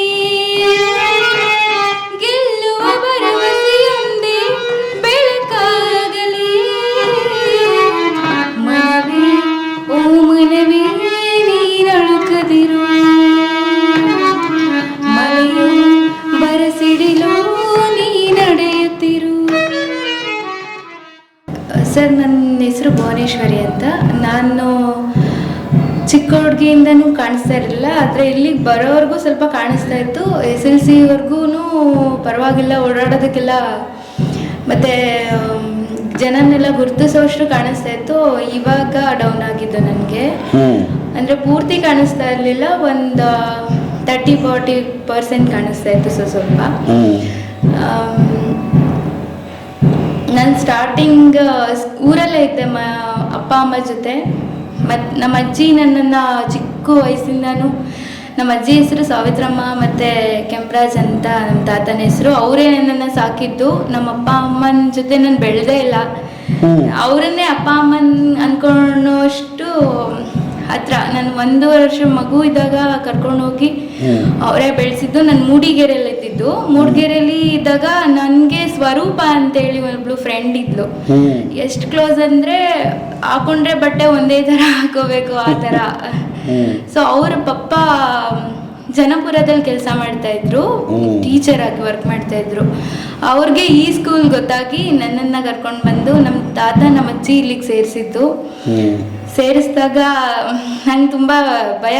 ನಮ್ಮೂರು ತಿಪ್ಟೂರು, ತುಮಕೂರು ಡಿಸ್ಟ್ರಿಕ್ಕು. ನಂಗೆ ಇರೋಕ್ಕಾಗ್ತಿರ್ಲಿಲ್ಲ. ಅಮ್ಮಂಗೆ ಯಾವಾಗಲೂ ಫೋನ್ ಮಾಡಿದಾಗ ಹೇಳ್ತಿದ್ದೆ, ನನ್ನ ಕರ್ಕೊಂಡು ಹೋಗು, ಬಂದ್ಬಿಟ್ಟು ಇಲ್ಲಿ ಇರೋಲ್ಲ ನಾನು, ಬಿಟ್ಬಿಟ್ಟು ಮನೇಲಿ ಅಂದ್ಕೊಂಡು. ಸೊ ಅವಾಗ ನಂಗೆ ಚಿಕ್ಕ ಹುಡುಗಿ, ಎಲ್ಲರನ್ನೂ ಬಿಟ್ಟಿರೋಕ್ಕಾಗ್ತಾ ಇರಲಿಲ್ಲ. ನಾನು ಕೂಡ ಸ್ಕೂಲಿಗೆ ಹೋಗ್ತಾ ಇದ್ದೆ, ಸೆಟೆಡ್ ಸ್ಕೂಲಲ್ಲಿ. ಓರಲ್ ಆಗಿ ನನಗೆ ಎಕ್ಸಾಮ್ ಮಾಡ್ತಾ ಇದ್ರು. ನನಗೇನು ಅವರು ಕಾಣಿಸಲ್ಲ, ನೀನು ಇಲ್ಲಿ ಇರಬೇಡ, ಹೊಟ್ಟೋಗು ಅಂತೆಲ್ಲ ಯಾರು ಟೀಚರ್ಸ್ ಹೇಳ್ತಾ ಇರಲಿಲ್ಲ. ನಾನು ತುಂಬ ಇಷ್ಟಪಡೋರು ಸೆಟೆಡ್ ಸ್ಕೂಲಲ್ಲಿ. ಅಲ್ಲಿ ಅರಳುವ ಹೂಗಳೇ ಸಾಂಗ್ ಹಾಡ್ಕೊಂಡು ಫೇಮಸ್ ಆಗಿಬಿಟ್ಟಿದ್ದೆ. ನನಗೆ ಗೊತ್ತಿರಲಿಲ್ಲ ಸಂಗೀತ. ನನಗೆ ಸಂಗೀತ ಇರುತ್ತೆ, ಎಕ್ಸಾಮ್. ನಂಗೆ 7th ಬರೋವರೆಗೂ ಎಕ್ಸಾಮ್ ಇರುತ್ತೆ, ಜೂನಿಯರ್ ಸೀನಿಯರ್ ಎಲ್ಲ ಇರುತ್ತೆ. ಅದಕ್ಕೆ ಎಕ್ಸಾಮ್ ಕಟ್ಕೊಂಡು ನಾವು ಅದರಿಂದ ಟೀಚರ್ ಆಗ್ಬೋದು. ಎಂಥ ನಾಲೆಡ್ಜ್ ಇರಲಿಲ್ಲ ನನಗೆ. ಅಂತ 9th ನನಗೆ ಜೂನಿಯರ್ ಆಯಿತು. SLC ಇಲ್ಲೇ ಇದ್ದೆ. ನನಗೊಂದು ಹೆಮ್ಮೆ ಅಂತಂದರೆ ನಾನು ಇದೇ ಸ್ಕೂಲಲ್ಲಿ SLC ಓದಿ ನಮ್ಮ ಟೀಚರ್ಸ್ ಮಾರ್ಗದರ್ಶನದಲ್ಲಿ ನಾನು ನೆಕ್ಸ್ಟ್ ಮೈಸೂರಿಗೆ ಹೋದೆ. ಮೈಸೂರಲ್ಲಿ ಈಗ ಸೀನಿಯರ್ ಮುಗೀತಾ ನಿಮ್ದು? ಸೀನಿಯರ್ ಬಿ ಮ್ಯೂಸಿಕ್ ಮಾಡಿಕೊಂಡು. ಓಹೋ, ಎಲ್ಲಿ ಮಾಡಿದ್ರಿ ಅದನ್ನ? ಮೈಸೂರು ಮಹಾರಾಣಿ ಕಾಲೇಜಲ್ಲಿ. ನೆಕ್ಸ್ಟ್ ಬಿ ಮ್ಯೂಸಿಕ್ ಮುಗಿದ್ಮೇಲೆ MAಗೆ ಜಾಯ್ನ್ ಆಗಬೇಕು ಅಂತ ಯೂನಿವರ್ಸಿಟಿಲಿ, ಮೈಸೂರು ಯೂನಿವರ್ಸಿಟಿಲಿ MA ಮಾಡಬೇಕು ಅಂದ್ಕೊಂಡು ಹಿಸ್ಟ್ರಿಲಿ CT ಕೂಡ ಬರ್ದೆ. ಸೆಲೆಕ್ಟ್ ಆಯಿತು. 2 ಕಾಲೇಜಲ್ಲಿ ಸೆಲೆಕ್ಟ್ ಆಗಿತ್ತು. ಅದು ನನ್ನ ಖುಷಿ. ಮಹಾರಾಣಿ ಕಾಲೇಜಲ್ಲೂ ಸೀಟ್ ಸಿಕ್ಕಿತ್ತು, ಯೂನಿವರ್ಸಿಟಿಯಲ್ಲಿ ಸೀಟ್ ತಗೊಳ್ಳೋದಕ್ಕೆ ಪರದಾಡ್ತಿರ್ತಾರೆ. ಆ್ಯಕ್ಚುಲಿ ನಂಗೆ ಬೇಗನೆ ಸೀಟ್ ಸಿಕ್ತು, ಅದೊಂದು ಖುಷಿ. ಬಟ್ MA ಮಾಡಲಿಲ್ಲ. ನಮ್ಮ ಸ್ಕೂಲಲ್ಲೇ ಟೀಚರಾಗಿ ವರ್ಕ್ ಮಾಡೋದಕ್ಕೆ ಚಾನ್ಸ್ ಸಿಕ್ತು ಅಂದ್ಕೊಂಡು ನಂಗೆ ಫಸ್ಟು ಮುಜುಗರ ಆಗ್ತಾಯಿತ್ತು. ಏನು ಮಾಡೋದು, ಟೀಚರ್ಸ್ ನಂಗೆ ಕಲಿಸಿರೋ ಟೀಚರ್ಸ್ ಜೊತೆನೇ ನಾನು ಅವ್ರ ಸ್ಥಾನದಲ್ಲಿ ನಿಂತ್ಕೋಬೇಕಂತಂದರೆ ನಂಗೊಂದು ಸ್ವಲ್ಪ ಎಂಬಾರೆಸ್ ಫೀಲ್ ಆಗ್ತಾ ಇತ್ತು. ಬಟ್ ಇಲ್ಲಿಗೆ ಬಂದಮೇಲೆ ನನ್ನ ಟೀಚರ್ಸ್ ಖುಷಿ ನೋಡಿ ನನಗೆ, ನಾನು ನಿಜ ಇದನ್ನೆಲ್ಲ ಮಿಸ್ ಮಾಡ್ಕೊಳ್ತಾ ಇದ್ದೆ, ನಾನು ಇಲ್ಲಿಗೆ ಬಂದಿದ್ದು ಒಳ್ಳೇದಾಯಿತು ಅಂತ ಅನಿಸ್ತು. ನನ್ನ ಟೀಚರ್ಸ್ ನಾನು ಹೇಳ್ಕೊಟ್ಟಿದ್ದೆ, ನಾನು ಬೆಳೆಸಿದ ಹುಡುಗಿ ಇವತ್ತು ನಮ್ಮ ಸ್ಥಾನದಲ್ಲಿ ಇದ್ದಾಳಲ್ಲ ಅಂತ ತುಂಬ ಖುಷಿ ಪಟ್ಟರು. ಆ ಖುಷಿನ ನೋಡಿ ನಾನು ನಿಜಲ್ಲೂ ಇಲ್ಲಿಗೆ ಬಂದಿದ್ದು ಒಳ್ಳೇದಾಯಿತು ಅಂತ ಅಂದ್ಕೊಂಡೆ. ಇದು ಡೈನಿಂಗ್ ಹಾಲು ಸರ್. ಬೆಳಗ್ಗೆ ನಾವು 7 ಗಂಟೆಗೆ ಹಾಲು ಕೊಡ್ತೀವಿ. ಕ್ಷೀರಭಾಗ್ಯ ಬಂದು ಸರ್ಕಾರದ ಯೋಜನೆಗಳಲ್ಲಿ ನಮಗೆ ತಲುಪ್ತಾ ಇದೆ. ಇನ್ನು ಬಿಸಿ ಊಟ ಆಗ್ಲಿ, ಸಮವಸ್ತ್ರ ಆಗ್ಲಿ, ಶೂ ಮತ್ತೆ ಸಾಕ್ಸ್ ಆಗ್ಲಿ, ಆ ತರದ್ ಯಾವುದು ಈ ತರದ ಶಾಲೆಗಳಿಗೆ ಇಲ್ಲ. ಇದೆಲ್ಲ ದಾನಿಗಳ ಫೋಟೋ ಸರ್. ಇಲ್ಲಿ ಹಾಕಿದ್ರಲ್ಲ. ಮಲೆನಾಡಲ್ಲಿ ಬಹಳಷ್ಟು ದಾನಿಗಳಿದ್ದಾರೆ ಸರ್. ಅದು ಕೃಷ್ಣೇಗೌಡರ ನೇತೃತ್ವದಲ್ಲಿ ಶಾಲೆ ನಡೀತಾ ಇದೆ ಅಂತ ಕೇಳಿದ ತಕ್ಷಣ ಅವ್ರು ಇಲ್ಲಿಗೆ ಬರ್ತಾರೆ. ಇಲ್ಲಪ್ಪ ಗೌಡ್ರೊಂದು ಒಳ್ಳೆ ಕೆಲಸ ಮಾಡ್ತಾ ಇದ್ದಾರೆ, ನಾವು ಕೈ ಜೋಡಿಸೋಣ ಅಂತ ಹೇಳಿ. ಇದಕ್ಕೆ ನಿಗದಿಯಾದ ಫಂಡ್ ಏನಾದ್ರು ಇಟ್ಟಿದಾರ ಅಥವಾ ಆಯಾ ತಿಂಗಳ ಹುಟ್ಟಿಸ್ಬೇಕಾ ನೀವು? ಇಲ್ಲ, ನಾವು ಜನರೇಟ್ ಮಾಡಬೇಕಾಗತ್ತೆ ಸರ್. ಇವರು ಲೂಯಿ ಬ್ರೈಲ್ ಅಂತ ಸರ್. ಇವರೇ ಈ ಲಿಪಿಯನ್ನ ಕಂಡು ಹಿಡಿದದ್ದು. ನಾವೇನು ಬ್ರೈಲ್ ಲಿಪಿ ಅಂತ ಹೇಳಿ, ಫ್ರಾನ್ಸ್ ಅವರು ಸರ್. 150 ವರ್ಷಗಳ ಹಿಂದೆ ಅಲ್ಲೇ ಇದ್ದು ಇವರು ಮಗುವಾಗಿದ್ದಾಗ ಚೆನ್ನಾಗಿದ್ದರಂತೆ. ಏನೋ ಬೈ ಮಿಸ್ ಕಣ್ಣು ತೊಂದರೆಯಾಗಿ ಕಣ್ಣು ಹೋಗಿ ಅವಾಗೇನೋ ಸೇನೆಯಲ್ಲಿ ದೊಡ್ಡ ದೊಡ್ಡ ಸಿಂಬಲ್ಗಳನ್ನ ಬಳಸ್ತಾ ಇದ್ರಂತೆ, ಚುಕ್ಕಿ ಸಿಂಬಲ್ಗಳನ್ನ. ಅದನ್ನ ಆಧಾರವಾಗಿ ಇಟ್ಕೊಂಡು ಇವರು ಈ ಲಿಪಿನ ಇನ್ವೆಂಟ್ ಮಾಡಿದ್ದು. ಬ್ರೈಲ್ ಲಿಪಿ ಬಹುಶಃ ನನ್ನ ಅಭಿಪ್ರಾಯದಲ್ಲಿ ಯೂನಿವರ್ಸಲ್ ಲ್ಯಾಂಗ್ವೇಜ್. ಅದನ್ನ ಪರಿಚಯ ಮಾಡಿಕೊಡ್ತೀನಿ. 6 ಚುಕ್ಕೆಗಳಿರುತ್ತೆ. 6 ಚುಕ್ಕೆಗಳಲ್ಲಿ ಇಡೀ ಪ್ರಪಂಚದ ಬ್ಲೈಂಡ್ ಓದ್ತಾರೆ. ಕನ್ನಡ, ಹಿಂದಿ, ಇಂಗ್ಲಿಷ್, ಪ್ರಪಂಚದ ಎಲ್ಲಾ ಭಾಷೆಗಳನ್ನು ಓದ್ತಾರೆ ಸರ್. 6 ಚುಕ್ಕೆಗಳು. ಪುಣ್ಯಾತ್ಮರಿ ಲಿಪಿ ಕಂಡುಹಿಡಿದರೆ ಹೋಗಿದ್ದಿದ್ರೆ ಇವತ್ತು ಬ್ಲೈಂಡ್ಗಳು ಕತ್ಲೆನಲ್ಲಿ ಕಳೆದು ಹೋಗ್ಬೇಕಾಗಿತ್ತು. ಬೆಳಕು ನೋಡೋ ಹಂಗೆ ಇರಲಿಲ್ಲ. ಎಂತೆಂತ ಅದ್ಭುತವಾದ ಸಾಧಕರನ್ನ ಕಾಣ್ತೀವಿ ಸರ್. ಆಮೇಲೆ ಬಹಳ ಮುಖ್ಯವಾದ ಪ್ರಶ್ನೆ ಸರ್, ಎಲ್ಲವನ್ನೂ ಹೊಂದಿಸ್ಬಿಡ್ಬೋದು. ಯಾರೋ ದಾನಿಗಳು ಬರ್ಬೋದು, ಹಣ ಕೊಡ್ಬೋದು, ಇನ್ನೇನೋ ಮಾಡ್ಬೋದು. ನೀವೇ ಹೇಳ್ತಾ ಇದ್ರಿ ಒಂದು ಮಗು ಸಾಕೋದು ಕಷ್ಟ ಇದೆ ಅಂತ. ಇಷ್ಟು ಮಕ್ಕಳನ್ನ ಆ ಮನಸ್ಸನ್ನ ಅರ್ಥ ಮಾಡ್ಕೊಂಡು ಹೇಗೆ ಸರ್ ಸಾಧ್ಯ? ಇಲ್ಲ, ನಮ್ಮಲ್ಲಿ ಇಂಥ ತಾಯಂದ್ರಿದ್ದಾರೆ ಸರ್. ಇಂಥ ತಾಯಂದ್ರಿದ್ದಾರೆ, ತಾಯಿ ಸ್ಥಾನ ತುಂಬ್ತಾರೆ ನೋಡಿ. ಅವ್ರು ಮಾಡೋ ಕೆಲಸ ನನಗೆ ನಿಜವೂ ಕಣ್ಣೀರು ಬರುತ್ತೆ. ಮಕ್ಳಿಗೆ ಸ್ನಾನ ಮಾಡಿಸ್ತಾರ. ಹಾ, ಇಷ್ಟಿಷ್ಟು ದೊಡ್ಡ ಮಕ್ಳಿಗೆ ಸ್ನಾನ ಮಾಡ್ಕೊಳಕ್ ಬರಲ್ಲ, ಸ್ನಾನ ಮಾಡಿಸ್ತಾರೆ, ಮೂಗು ಒರೆಸ್ತಾರೆ, ತಲೆ ಬಾಚ್ತಾರೆ, ಎಣ್ಣೆ ಹಚ್ತಾರೆ, ತಲೆ ಕೆರೀತಾರೆ. ಅವ್ರ ಸೇವೆನ ನಾನು ಹೆಂಗೆ ಹೇಳಿ? ಇದು ಆಡಳಿತ ಮಂಡಳಿ ನನ್ನದು ಅನ್ನೋದಕ್ಕಿಂತ ನಮ್ಮೆಲ್ಲರ ಇವರಿದೆಯಲ್ಲ ಸರ್, ನನ್ನೆಲ್ಲ ಒಡನಾಡಿಗಳ ಸೇವೆ ಇದೆಯಲ್ಲ, ಅದು ಆನಂದದ ಕಣ್ಣೀರು ಬರೆಸುತ್ತೆ, ಹೃದಯ ತುಂಬಿ ಬರುತ್ತೆ. ಅವರಿರೋದ್ರಿಂದ ಶಾಲೆ ವ್ಯವಸ್ಥಿತವಾಗಿ ನಡೀತಾ ಇತ್ತು. ಏನಮ್ಮ ನಿಮ್ಮ ಹೆಸರು?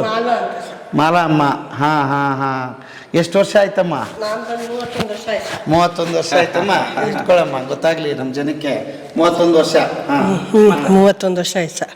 ಯಾವೂರಮ್ಮ? ನಮ್ದು ಲಕ್ಕೋಳಿ ಸರ್. ಹೌದಾ? ಲಕ್ಕೋಳಿ. ಹಾ ಹಾ ಹಾ. ಇಲ್ಲಿ ನಿರಂತರವಾಗಿ ಸೇವೆ ಮಾಡ್ಕೊಂಡು ಮಾಡ್ತಾ ಇದ್ದೀವಿ ಸರ್. ಏನ್ ಪುಣ್ಯ ಅಮ್ಮ ನಿಮ್ದೆಲ್ಲ. ದೇವ್ರು ಜವಾಬ್ದಾರಿ ಸರ್. ನಮಗೂ ಸೇವೆ ಮಾಡೋ ಭಾಗ್ಯ ಬಂದಿದೆ, ಮಾಡ್ತಾ ಇದೀವಿ. ಏನ್ ನಿಮ್ಮನ್ನ ಪಡೆದು ಈ ಮಕ್ಕಳು ಕೂಡ ಭಾಗ್ಯ ನಮ್ಮ ಮಕ್ಳಿಂದೇನೆ ನಮಗೆ ಏನು ಯತ್ನನೂ ಇಲ್ಲ ಸಾ. ಈ ಮಕ್ಳ ಹತ್ರನೇ ಎಲ್ಲ ಬೇಜಾರು ಕಳೀತೆ. ನಮಗೂ ಮಕ್ಳಿಲ್ಲ, ಮಕ್ಕಳು ಸೇವೆ ಮಾಡ್ಕೊಂಡು ಇವರೇ ನಮ್ಮ ಮಕ್ಕಳು ಅಂತ ಮಾಡ್ತಾ ಇದೀವಿ ಸರ್. 100 ಜನ ಆಗ್ಬಿಟ್ರಲ್ಲ. 100 ಜನ ಸರ್.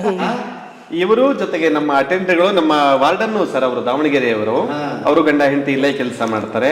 ಅವರಂತೂ ಬಿಡಿ, ಬಹುಶಃ ನಮ್ಮೆಲ್ಲರಿಗಿಂತ ಹೆಚ್ಚಿನ ಸೇವೆ. 24 ಗಂಟೆ ಇಲ್ಲಿ ಮಕ್ಕಳು ಸ್ವಚ್ಛತೆ, ಊಟ, ತಿಂಡಿ ಎಲ್ಲ ನೋಡ್ಕೊಳ್ತಾರೆ ಸರ್. ಅವ್ರಿಗೆ ಇವರೇ ಮಕ್ಕಳು, ಅವ್ರಿಗೆ ಮಕ್ಕಳಿಲ್ಲ, ಇವರೇ ಮಕ್ಕಳು. ಮಕ್ಕಳನ್ನ ಅಷ್ಟೇ ಪ್ರೀತಿ ಮಾಡ್ತಾರೆ ಸರ್. ನಿಜವಾಗ್ಲೂ ನಮಗೆ ಏನಾರ ಆದ್ರೆ ಎಷ್ಟು ಇದು ಮಾಡ್ತಾರೆ ಗೊತ್ತಾ. ಮಕ್ಕಳು ಮಾಡ್ತಿರ್ಲಿಲ್ಲ. ಇನ್ನೂ 100 ಜನ ಮಕ್ಕಳು ಬರಲಿ, ನಾವು ಖಂಡಿತವಾಗಿ ಅವರೆಲ್ಲರನ್ನ ಸಾಕ್ತೇವೆ. ಇನ್ನೂ 100 ಜನ ಬರಲಿ. ಸಾರಿ ಹೇಳ್ತಿದ್ದೆ, ಒಂದು ಮಗು ಮನೆಯಲ್ಲಿ ನೋಡ್ಕೊಳ್ಳೋದು ಕಷ್ಟ ಸರ್. ನಿಜವಾಗ್ಲೂ ನೋಡಕ್ಕೆ ಕಷ್ಟ. ಇವೆಲ್ಲ ನೋಡಕ್ಕೆ ಸುಧಾರಿಸ್ಬೇಕು. ನಮ್ಗಿಲ್ಲಿ ಯಾಕೆ ಕಷ್ಟ ಆಗಲ್ಲ ಅಂದ್ರೆ, ನಮ್ಮ ಮಕ್ಕಳಿಗೆಲ್ಲ ನಾವು ತರಬೇತಿ ಕೊಟ್ಟು ಬಿಟ್ಟಿರ್ತೇವೆ. ಊಟ ಟೈಮಿಗೆ ಬೆಲ್ಲ ಆದಾಗ ಮಕ್ಕಳೆಲ್ಲ ಶಿಸ್ತಾಗಿ ಬರ್ತಾರೆ, ಊಟ ಮಾಡ್ತಾರೆ, ತಿಂಡಿ ಮಾಡ್ತಾರೆ, ಅವ್ರ ವಸ್ತುಗಳನ್ನ ಅವ್ರು ಇಟ್ಕೊಳ್ತಾರೆ. ಆಗದೆ ಇರುವಂತ ಮಕ್ಕಳಿಗೆ ನಾವು ಹೆಲ್ಪ್ ಮಾಡ್ತೇವೆ. ನಮ್ಮ ಉದ್ದೇಶನೇ ಅದು, ಬದುಕಿನ ಶಿಕ್ಷಣವನ್ನ ಫಸ್ಟ್ ಕೊಡಬೇಕು ಅವರಿಗೆ. ಒಳ್ಳೇದಾಗ್ಲಿ.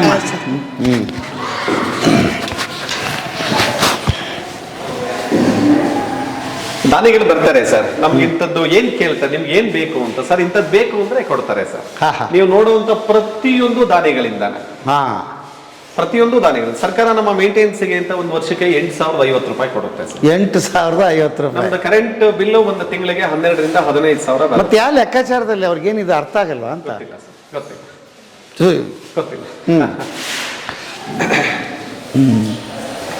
ಆಕ್ಚುಲಿ ಬೆನ್ ತಟ್ಟಿ ಕೊಡ್ಬೇಕು ಅವರು, ನಾವು ಮಾಡೋ ಕೆಲಸ ನೀವು ಮಾಡ್ತಾ ಇದ್ದೀರಪ್ಪ ಅಂತ.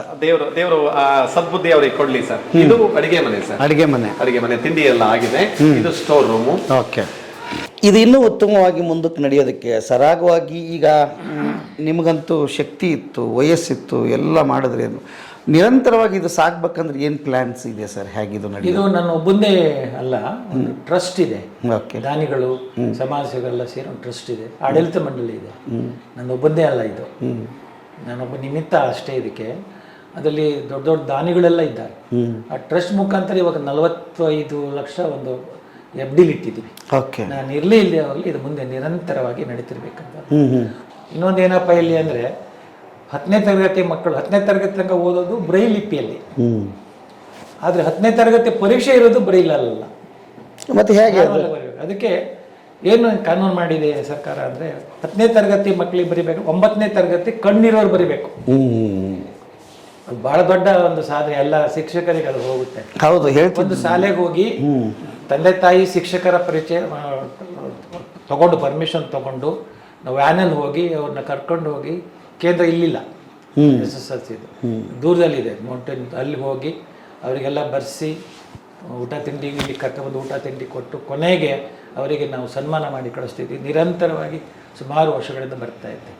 ಅದಕ್ಕೆ ಅವರು ಕಣ್ಣೀರೋರು ಓದ್ತಾರೆ ಪ್ರಶ್ನೆ ಪತ್ರಿಕೆಯನ್ನು, ಉತ್ತರವನ್ನು ನಾವು ದಿವ್ಯಾಂಗರು ಹೇಳ್ತಾರೆ, ಅವ್ರು ಬರೀತಾರೆ. ಪ್ರಿನ್ಸಿಪಾಲ್ ಸರ್ ಹೇಳ್ತಿದ್ರು, ಅದು 100% ರಿಸಲ್ಟ್ ಇದೆ ನಮ್ಮದು, ಭಾಳ ಅತ್ಯುತ್ತಮ ಶಾಲೆ ಅಂತ ಹೇಳಿಬಿಟ್ಟು ನೀವು ನೋಡ್ಬೋದು ಒಂದು ಸರ್ಟಿಫಿಕೇಟ್ ಇದೆ ಸರ್. ಭಾಳ ಖುಷಿ ಆಯ್ತು. ಎಷ್ಟು ಜನ ಟೀಚರ್ಸ್ ಇದ್ದಾರೆ ಸರ್ ಈಗ? ಎಲ್ಲ ಸೇರಿ ಹೆಚ್ಚು ಕಡಿಮೆ ಸಿಬ್ಬಂದಿ 20 ಇದ್ದಾರೆ.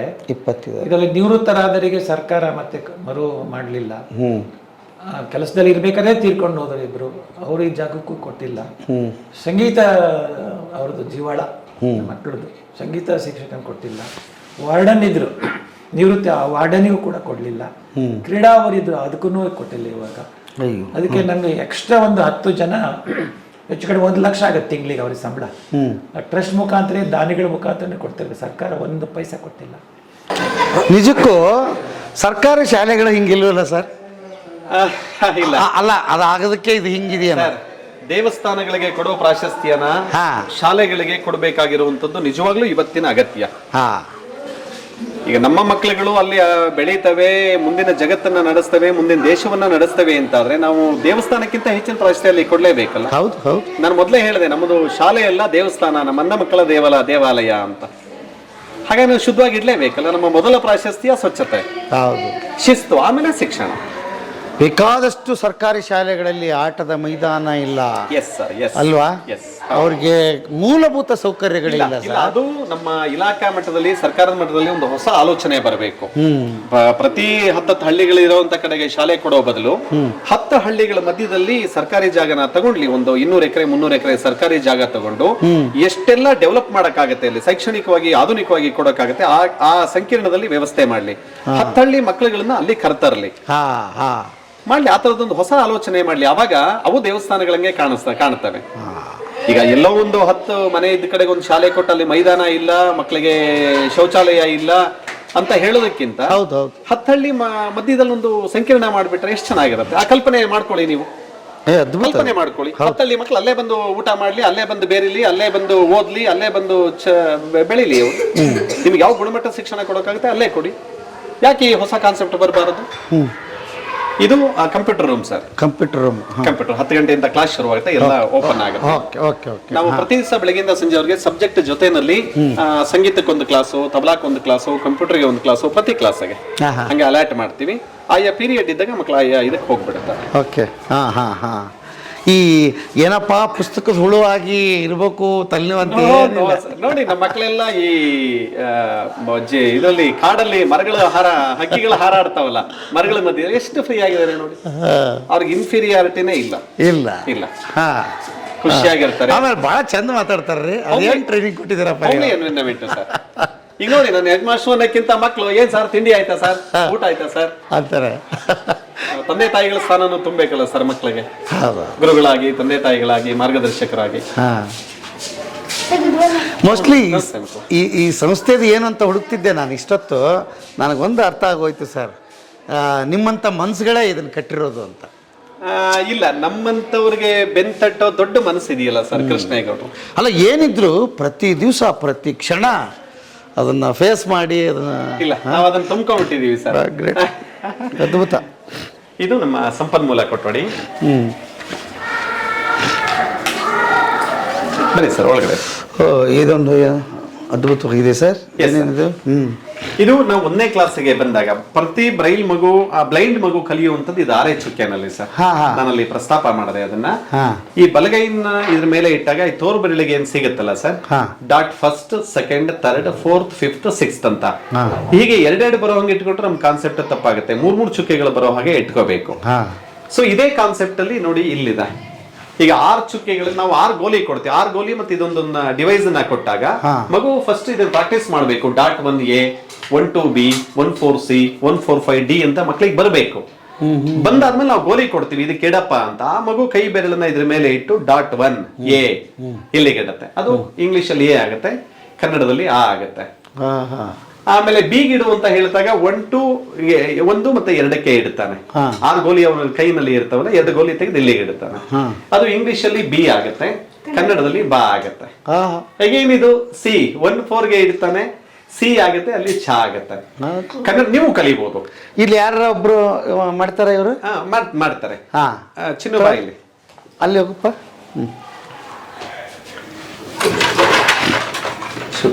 ಗೋಲಿ ಇಡ್ತಾರಲ್ಲ, ಇಟ್ರೆ ಆ ಹೇಳ್ಬೇಕು ಬರತ್ತೆ. 1ನೇ ಮನೆ ಗೋಲ್ ಇಟ್ರೆ ಆ,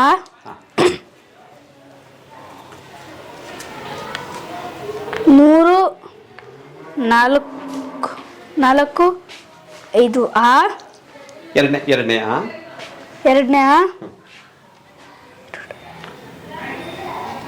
2 4 ಈ,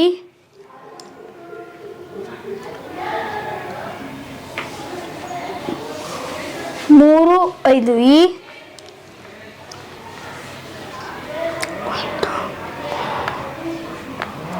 1 3 6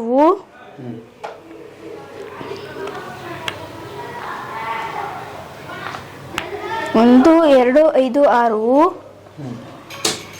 6 ಇದರಲ್ಲೇ ಎಲ್ಲ ಮುಗಿದ. ಹೌದು ಹೌದು ಸರ್, ಬೇಸಿಕ್ ಎಲ್ಲ ಇದರಲ್ಲೇ ಬಂದ್ಬಿಡುತ್ತೆ. ಅದು ಬಂದಾದ್ಮೇಲೆ ನಾವು ಈ ತರದ ಬೋರ್ಡ್ ಅನ್ನ ಕೊಡ್ತೀವಿ ಸರ್.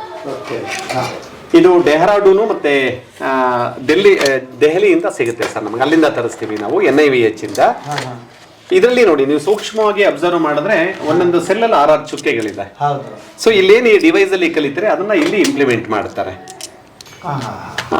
ಇದ್ರ ಒಳಗಡೆ ಪೇಪರ್ ಹಾಕಿದಾಗ ಹೀಗೆ ಮಕ್ಳುಗಳು ಅದ್ರ ಮೇಲೆ ಬೆರಳಿಟ್ಟಾಗ ಗೊತ್ತಾಗ್ಬಿಡುತ್ತೆ ಸರ್. ನೋಡಿ ಇದು ನಮ್ಮ ಪೆನ್ನು, ಸ್ಟೈಲಸ್ ಅಂತ ಹೇಳ್ತೀವಿ, ಒಂದು ಸಣ್ಣ ಡಿವೈಸ್ ಇದು. ಇದ್ರೊಳಗಡೆ ಹಾಕಿ ಈಗ ಅಂತಾಗ ಇದು ಉರ್ದು ಬರ್ದ ಹಾಗೆ ಸರ್, ರೈಟ್ ಟು ಲೆಫ್ಟ್ ಬರೆಯೋದು.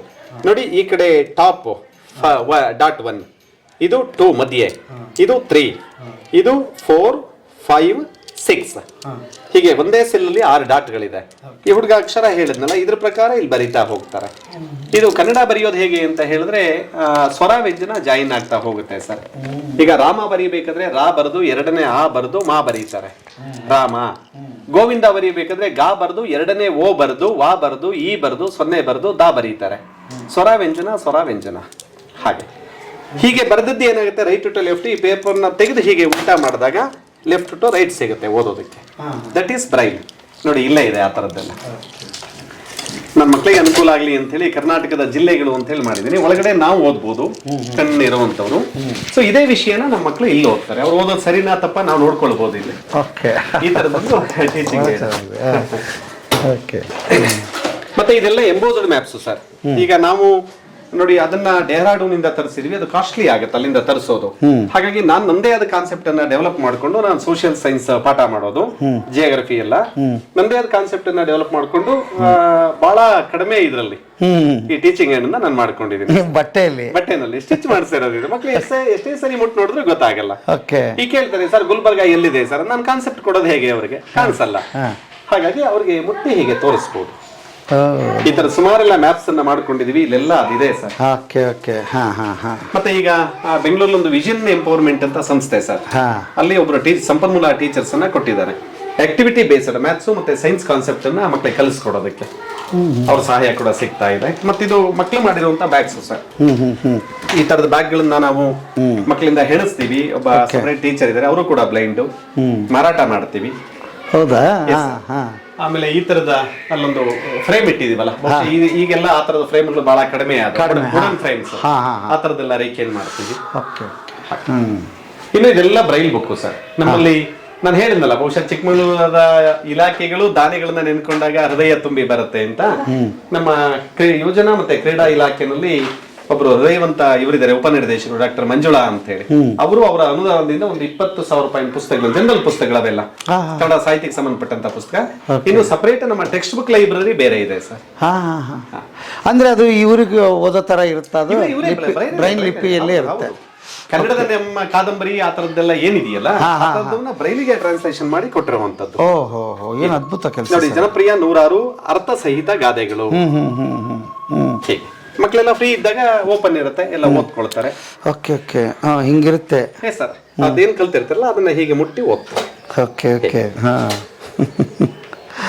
ಆಮೇಲೆ ಪ್ರತಿ 15 ದಿವಸಕ್ಕೊಂದ್ಸರಿ ನಮ್ದು ಸಾಂಸ್ಕೃತಿಕ ಕಾರ್ಯಕ್ರಮ ಇರುತ್ತೆ ಸರ್, ವೇದಿಕೆ ಕಾರ್ಯಕ್ರಮ.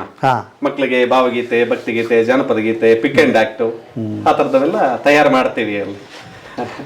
ಅದ್ಭುತ. ಏನ್ ನಿಮ್ದು ಕೇಳ್ತಾ ಇದ್ರಿ ಎಲ್ಲರೂ ಇಲ್ಲಿಗೆ ಬರ್ಬೇಕು ಅನ್ಸುತ್ತಪ್ಪ, ಅಂದ್ರೆ ಆಗ್ಬೇಕಂತ ಏನಿಲ್ಲ ಇಲ್ಲಿ. ಇಲ್ಲ, ಅದಕ್ಕೆ ಆಪ್ಷನ್ ಇಲ್ಲ. ಬೇರೆ ನಾರ್ಮಲ್ಸ್ ಅವರು 4 ಲಕ್ಷ ಕೊಡ್ತೀವಿ ಇಷ್ಟು ವ್ಯವಸ್ಥೆಗೆ ನಿಮ್ ಶಾಲೆಗೆ ಅಡ್ಮಿಷನ್ ಅಂದ್ರೆ ನಮ್ಮ ಮಕ್ಕಳಿಗೆ ನಾವೇ ಕೊಡ್ತೀವಿ ಅವರಿಗೆ ಬಂದ್ರೆ ಇಲ್ಲಿ. ವಿದ್ಯಾಭ್ಯಾಸದ ಜೊತೆಲ್ಲ ಅವ್ರಿಗೆ ಆರ್ಥಿಕವಾಗಿ ಕೂಡ ಸಹಾಯ ಮಾಡುತ್ತೆ ಸರ್ ಸಂಸ್ಥೆ.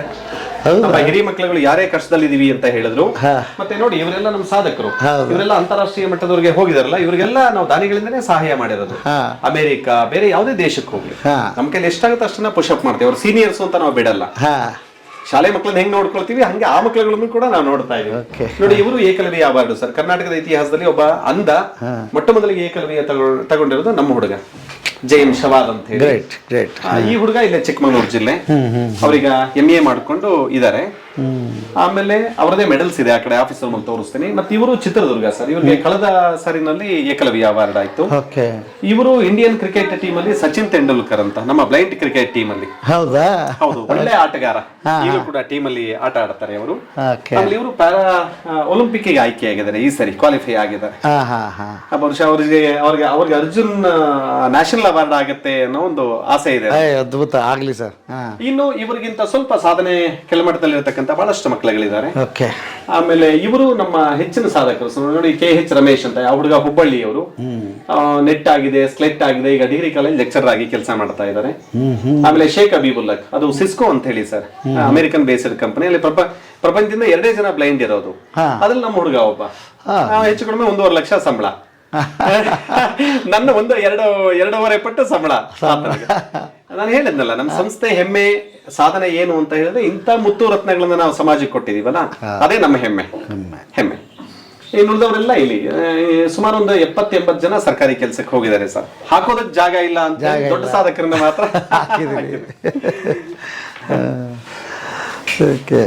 ಇದೆಲ್ಲ ಕಾಳುಗಳು ಸರ್. ಈಗ ಮಕ್ಕಳಿಗೆ ನಾವು ಪಾಠ ಮಾಡ್ಬೇಕಾದ್ರೆ ಏನೇನ್ ಬರುತ್ತೆ ಆ ಕಾನ್ಸೆಪ್ಟ್ ಮಕ್ಕಳಿಗೆ ಒಂದ್ಸರಿ ತೋರಿಸ್ಬಿಟ್ರೆ ಸಾಕು ಸರ್, ಅದ್ಭುತ ಅನ್ಸುತ್ತೆ ಮಕ್ಕಳು. ನಾನು ನಡ್ಕೊಂಡ್ ಬರ್ತಾ ಇರ್ಬೇಕಾದ್ರೆ HSL ಸರ್ ನಮಸ್ಕಾರ ಸರ್ ಅಂತಾರೆ. ನಾನು ಎಷ್ಟೋ ದಿವಸ ಕೇಳಿದ್ದೀನಿ, ಅಲ್ಲಪ್ಪ ನಾನೇ ಬಂದೆ ಅಂತ ನಿನ್ಗೆ ಹೇಗ್ ಗೊತ್ತಾಯ್ತು ಅಂತ. ನಮಗೆ ಗೊತ್ತಾಗಲ್ವಾ ಸರ್ ಅಂತಾರೆ. ಅಂದ್ರೆ ಒಳಗಡೆ ಒಂದು ಜಾಗೃತ ಸೆನ್ಸ್ ಇದೆ ಸರ್ ಅವ್ರಿಗೆ. ಸ್ಮೆಲ್ ಅಲ್ಲಿ, ಸೌಂಡ್ ಅಲ್ಲಿ ಬಹಳ ಸೂಕ್ಷ್ಮವಾಗಿ ಅಬ್ಸರ್ವ್ ಮಾಡ್ತಾರೆ. ಆಮೇಲೆ ನಾವು ನಾರ್ಮಲ್ಸ್ ಏನ್ ಮಾಡ್ತೀವಿ, 80% ಮರೀತೀವಿ, ಅವ್ರು 80% ನೆನ್ಪಿಡ್ತಾರೆ. ಬ್ಲೈಂಡ್ ಒಂದು ವಿಶೇಷತೆ ಏನು ಅಂದ್ರೆ 80% ಅವ್ರಿಗೆ ನೆನಪಿರತ್ತ, ಫ್ರಾಕ್ಷನ್ ಆಫ್ ಸೆಕೆಂಡ್ ರೆಕಾರ್ಡ್ ಆಗತ್ತೆ ಇದರಲ್ಲಿ. ಬುದ್ಧಿವಂತರಿರುವಂತವ್ರು. ಮತ್ತೆ ನಮ್ಮ ಮಕ್ಕಳು ಸುಮಾರು ಸಾಫ್ಟ್ವೇರ್ ಕೆಲಸ ಕಂಪನಿಗಳಲ್ಲಿ ಕೆಲಸ ಮಾಡ್ತಾ ಇದ್ದಾರೆ. ಸಾಫ್ಟ್ವೇರ್ ಕೂಡ ಯಶಸ್ವಿಯಾಗಿ ಬಳಸ್ತಾರೆ. ಇದು ನಮ್ಮ ಅಂಧ ಸಮುದಾಯದಲ್ಲಿ ನಮ್ಮ ಹಿರಿಯ ಮಕ್ಕಳು, ಅದೇ ಒಬ್ಬ ಹುಡುಗ ಹೇಳಿದೀನಿ. ಇನ್ನು ಇವರೆಲ್ಲ ಅಂಧ ಸಮುದಾಯದಲ್ಲಿ PhD ಮಾಡಿರೋರು ಸರ್. ಇವರು ನಮ್ಮ director. Even Mysuru university political ಇದರಲ್ಲಿ HOD ಇವರು, ಕೃಷ್ಣ ಆರ್ ಹೊಂಬಾಳ ಅಂತ ಹೇಳಿ. ಇದ್ರಲ್ಲಿ ನೋಡಿ, ಕನ್ನಡ PhD ಆಗಿದೆ, ವಾಣಿಜ್ಯ ಮತ್ತೆ ಕಾನೂನು, ಅರ್ಥಶಾಸ್ತ್ರ, ವೈದ್ಯಕೀಯ, ಮಹಿಳಾ ಅಧ್ಯಯನ, ರಾಜ್ಯಶಾಸ್ತ್ರ, ಸಂಗೀತ. ನಾವ್ ಹೇಳ್ತೀವಲ್ಲ ಸರ್, ಈಗ ನಮ್ಮ ನಾರ್ಮಲ್ ಮಕ್ಕಳನ್ನ ಇಂಥ ಕಡೆಗೆ ತಂದು ತೋರಿಸ್ಬೇಕು, ಅವ್ರನ್ನ ತೋರಿಸ್ಬೇಕು. ಈಗ ನಾವು ನಿಮ್ಗೆ ನೋಡೋದಾದ್ರೆ ನಾವ್ ಎಷ್ಟು ಸಾಧನೆ ಮಾಡಿದೀವಿ, ಎಲ್ಲ ಚೆನ್ನಾಗಿ ಸರ್ವಾಂಗ ಸುಂದರರು ಏನ್ ಸಾಧನೆ ಮಾಡಿದೀವಿ. ಇವ್ರನ್ನ ನೋಡಿದಾಗ ನಮಗೆ ಜಾಗೃತಿ ಆಗುತ್ತೆ, ಎಸ್ ಇವರೇ ಇಷ್ಟೆಲ್ಲ ಸಾಧನೆ ಮಾಡಿದ್ರಿಂದ ನಮಗೇನಾಗಿದೆ ಅಂತ. ಮಕ್ಳ ಮನ್ಸಲ್ಲಿ ಪ್ರಶ್ನೆ ಬಂದ್ರೆ ಸಾಕಲ್ಲ, ಅವ್ರು ಸಾಧಕರಾಗ್ತಾರೆ. ಹಾಗಾಗಿ ಇರುವಂತಹ ಹೆಚ್ಚೆಚ್ಚು ಅಂಧ ಮಕ್ಕಳು ಇಲ್ಲಿ ಫಲಾನುಭವಿಗಳಿಗೆ ಯಾರಿಗೆ ಸಾಮರ್ಥ್ಯ ಇದೆ ಆ ಅಂಧ ಮಕ್ಕಳು ಈ ವ್ಯಾಪ್ತಿಗೆ ಬರಲಿ. ಹೆಚ್ಚೆಚ್ಚು ನಾರ್ಮಲ್ ಮಕ್ಕಳು ಬಂದು ಈ ವ್ಯವಸ್ಥೆನ ನೋಡ್ಲಿ. ಇವರು ಬದುಕು ಚೆನ್ನಾಗುತ್ತೆ, ಅವ್ರ ಬದುಕು ಚೆನ್ನಾಗುತ್ತೆ. ಅದ್ಭುತ. ಇದು ನಮ್ಮ ಕೃಷ್ಣೇಗೌಡರು ಸರ್, JP ಕೃಷ್ಣೇಗೌಡರು ಫ್ಯಾಮಿಲಿಯವರು ಇದನ್ನ ಕಟ್ಟಿಸ್ಕೊಟ್ಟಿರೋದು. JP ಕೃಷ್ಣೇಗೌಡರು ತಂದೆ ತಾಯಿ ಇವರು. ಆಮೇಲೆ ಇವರು Gulbarga medical college principal sir, ಅವ್ರ ಮಾಮ ದಡೇದ್ ಅಂತ ಹೇಳಿ.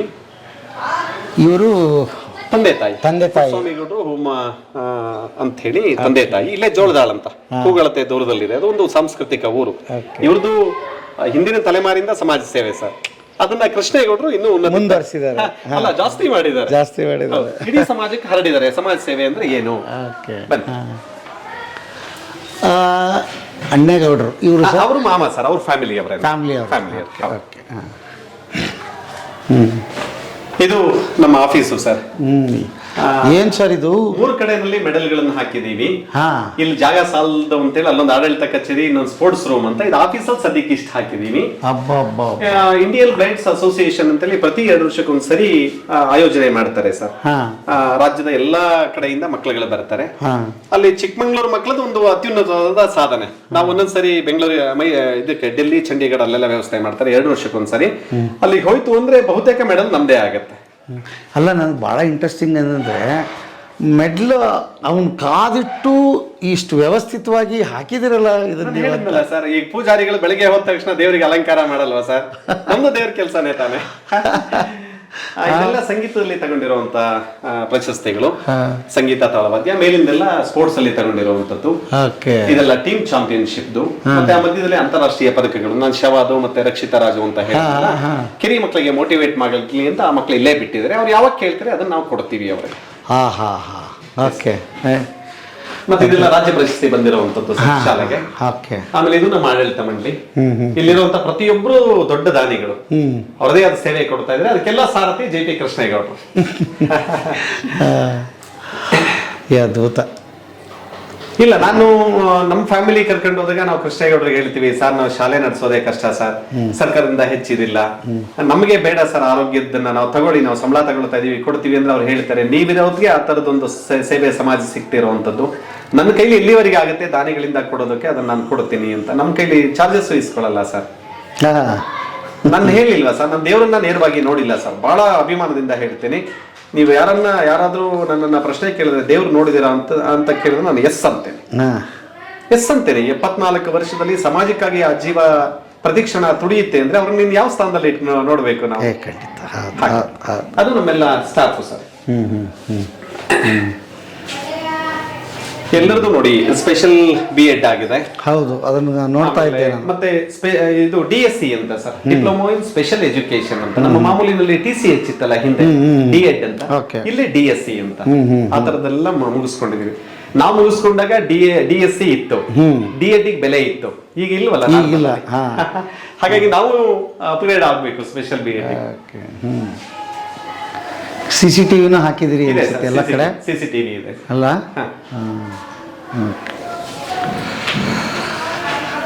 ಇದೆಲ್ಲ SLC ನಲ್ಲಿ ಪ್ರತಿ ವರ್ಷ ನಮ್ದು 23ನೇ ಬ್ಯಾಚ್ ಹೋಗಿದೆ ಸರ್. 20 ಬ್ಯಾಚ್ಗಳಲ್ಲಿ 100% ರಿಸಲ್ಟ್. ಹೌದಾ? ಹೌದು ಸರ್. ನಮಗೆ ಸಹಾಯಕ ಬರವಣಿಗೆದಾರರ ವ್ಯವಸ್ಥೆ ಒಂದಿದೆ ಕಾನೂನಾತ್ಮಕವಾಗಿ. ಡೌನ್ ಕ್ಲಾಸ್ ಮಕ್ಕಳನ್ನ ತಗೊಳ್ತೀವಿ, ಅವ್ರ ಸಪೋರ್ಟ್ ಇಂದ ಈ ಮಕ್ಕಳು ಎಕ್ಸಾಮ್ ಬರೀತಾರೆ. ಎಕ್ಸಾಮ್ ಅಲ್ಲಿ ನಮ್ಮ ಮಗು ಜೊತೆಗೆ ಆ ನಾರ್ಮಲ್ ಮಗು ಒಂದು ಕೂರಿಸ್ತೀವಿ, ಅದು ಕ್ವಶನ್ ಓದ್ ಹೇಳುತ್ತೆ, ನಮ್ಮ ಮಗು ಆನ್ಸರ್ ಹೇಳುತ್ತೆ. ಸೊ ಹೀಗೆ ಕೆಲಸ ಅದನ್ನ ನೆನಪು ಮಾಡ್ಕೊಂಡ್ರೆ ಬಹಳ ಹಾರ್ಡ್ ಅನ್ಸುತ್ತೆ. ಸೊ ನಮ್ಮ ಅನುಭವ ಇರುವಂತವ್ರಿಗೆ ಇದು ಏನೇನು ನಾನು ಹೇಳಲ್ಲ, ನಮ್ಮ ಮನೆ ಮಕ್ಕಳನ್ನ 2 ನಿಭಾಯಿಸೋದು ನಮಗೆ ಕಷ್ಟ, ಆದ್ರೆ 62 ಜನ ಮಕ್ಕಳನ್ನ ನಮಗೆ ಕಷ್ಟ ಅನ್ಸಲ್ಲ. ಈಗ ನೋಡಿ, ಪ್ರೇಯರಿಗೆ ಬೆಲ್ ಆದ ತಕ್ಷಣ ಎಲ್ಲ ಶಿಸ್ತಾಗಿ ಬಂದು ಲೈನಿಗೆ ನಿಂತ್ಕೊಳ್ತಾರೆ, ಬೆಲ್ ಆದ ತಕ್ಷಣ ಕ್ಲಾಸಿಗೆ ಹೋಗ್ತಾರೆ. ಇದೊಂದು ವಿಶೇಷವಾದ ಹುಡುಗ. ನಮಸ್ತೆ ಗಂಗಾಧರ್. ಇವರು ನಮ್ಮ ಸೀನಿಯರ್ ಹುಡುಗ ಸರ್, ಇಲ್ಲೇ ಟೀಚರ್. ನಮಸ್ತೆ ಸರ್, ತಮ್ಮ ಹೆಸರು? Gangadhar sir. Okay. First batch student sir. ಹೌದಾ? ಈಗ ಇಲ್ಲಿ ಟೀಚರ್. ಓಕೆ. ನೋಡಿ ಈ ಹುಡುಗ ಸರ್ ಗುಲ್ಬರ್ಗ ಯಾದಗಿರಿಯಿಂದ ಬಂದಿರೋ ಹುಡುಗ. ಯಾದಗಿರಿಯಿಂದ 7ನೇ ಕ್ಲಾಸ್ ಅವ್ರಿಗೆ ನಾರ್ಮಲ್ ಅವ್ರಿಗೆ ಓದಿದ್ದಾನೆ.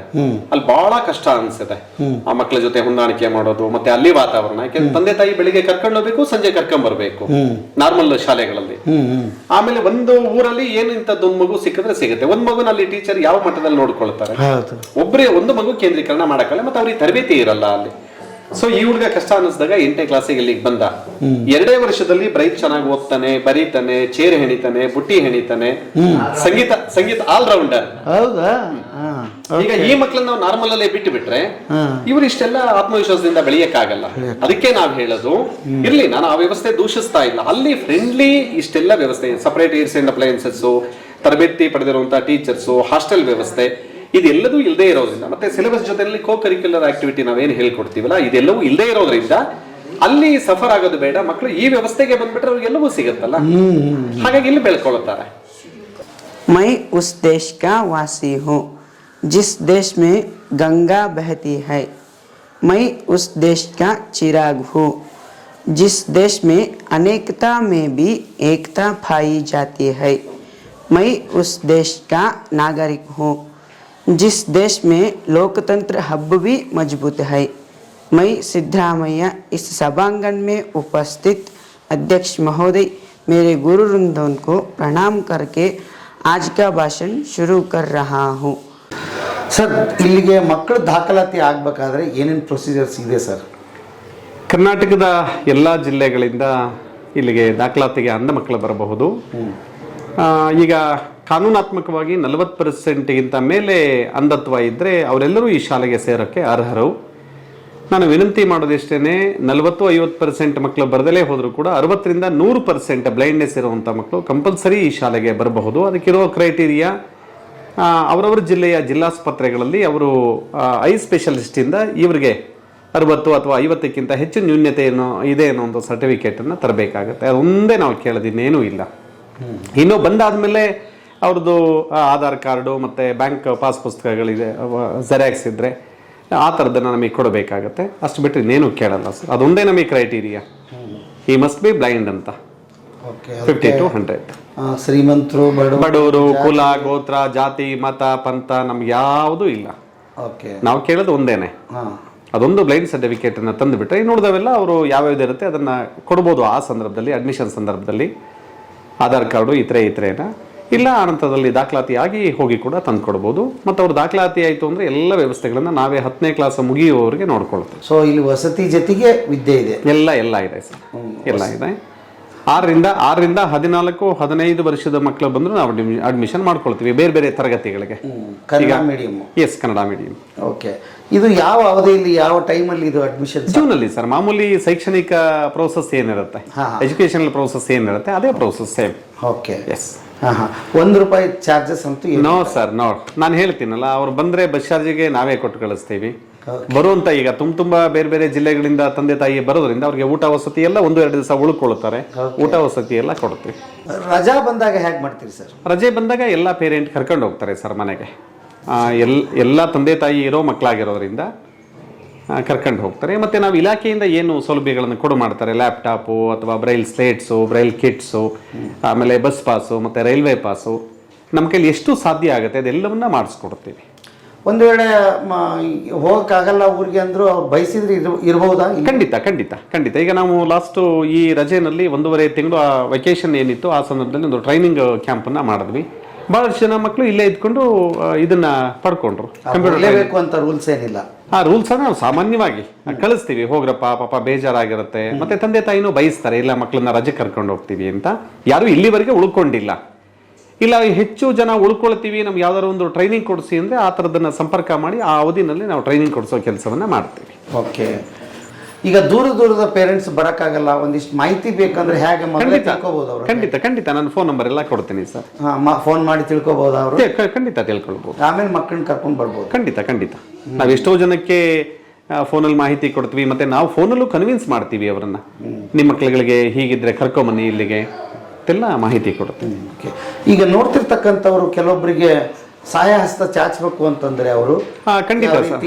ನಾನು ಮೊದಲೇ ಹೇಳಿದಾಗೆ ಸರ್ಕಾರದಿಂದ ನಮಗೆ ಪಾರ್ಷಿಯಲಿ ಗ್ರಾಂಟ್ ಬರ್ತಾ ಇದೆ. 33 ವರ್ಷದ ಶಾಲೆ ಇದು.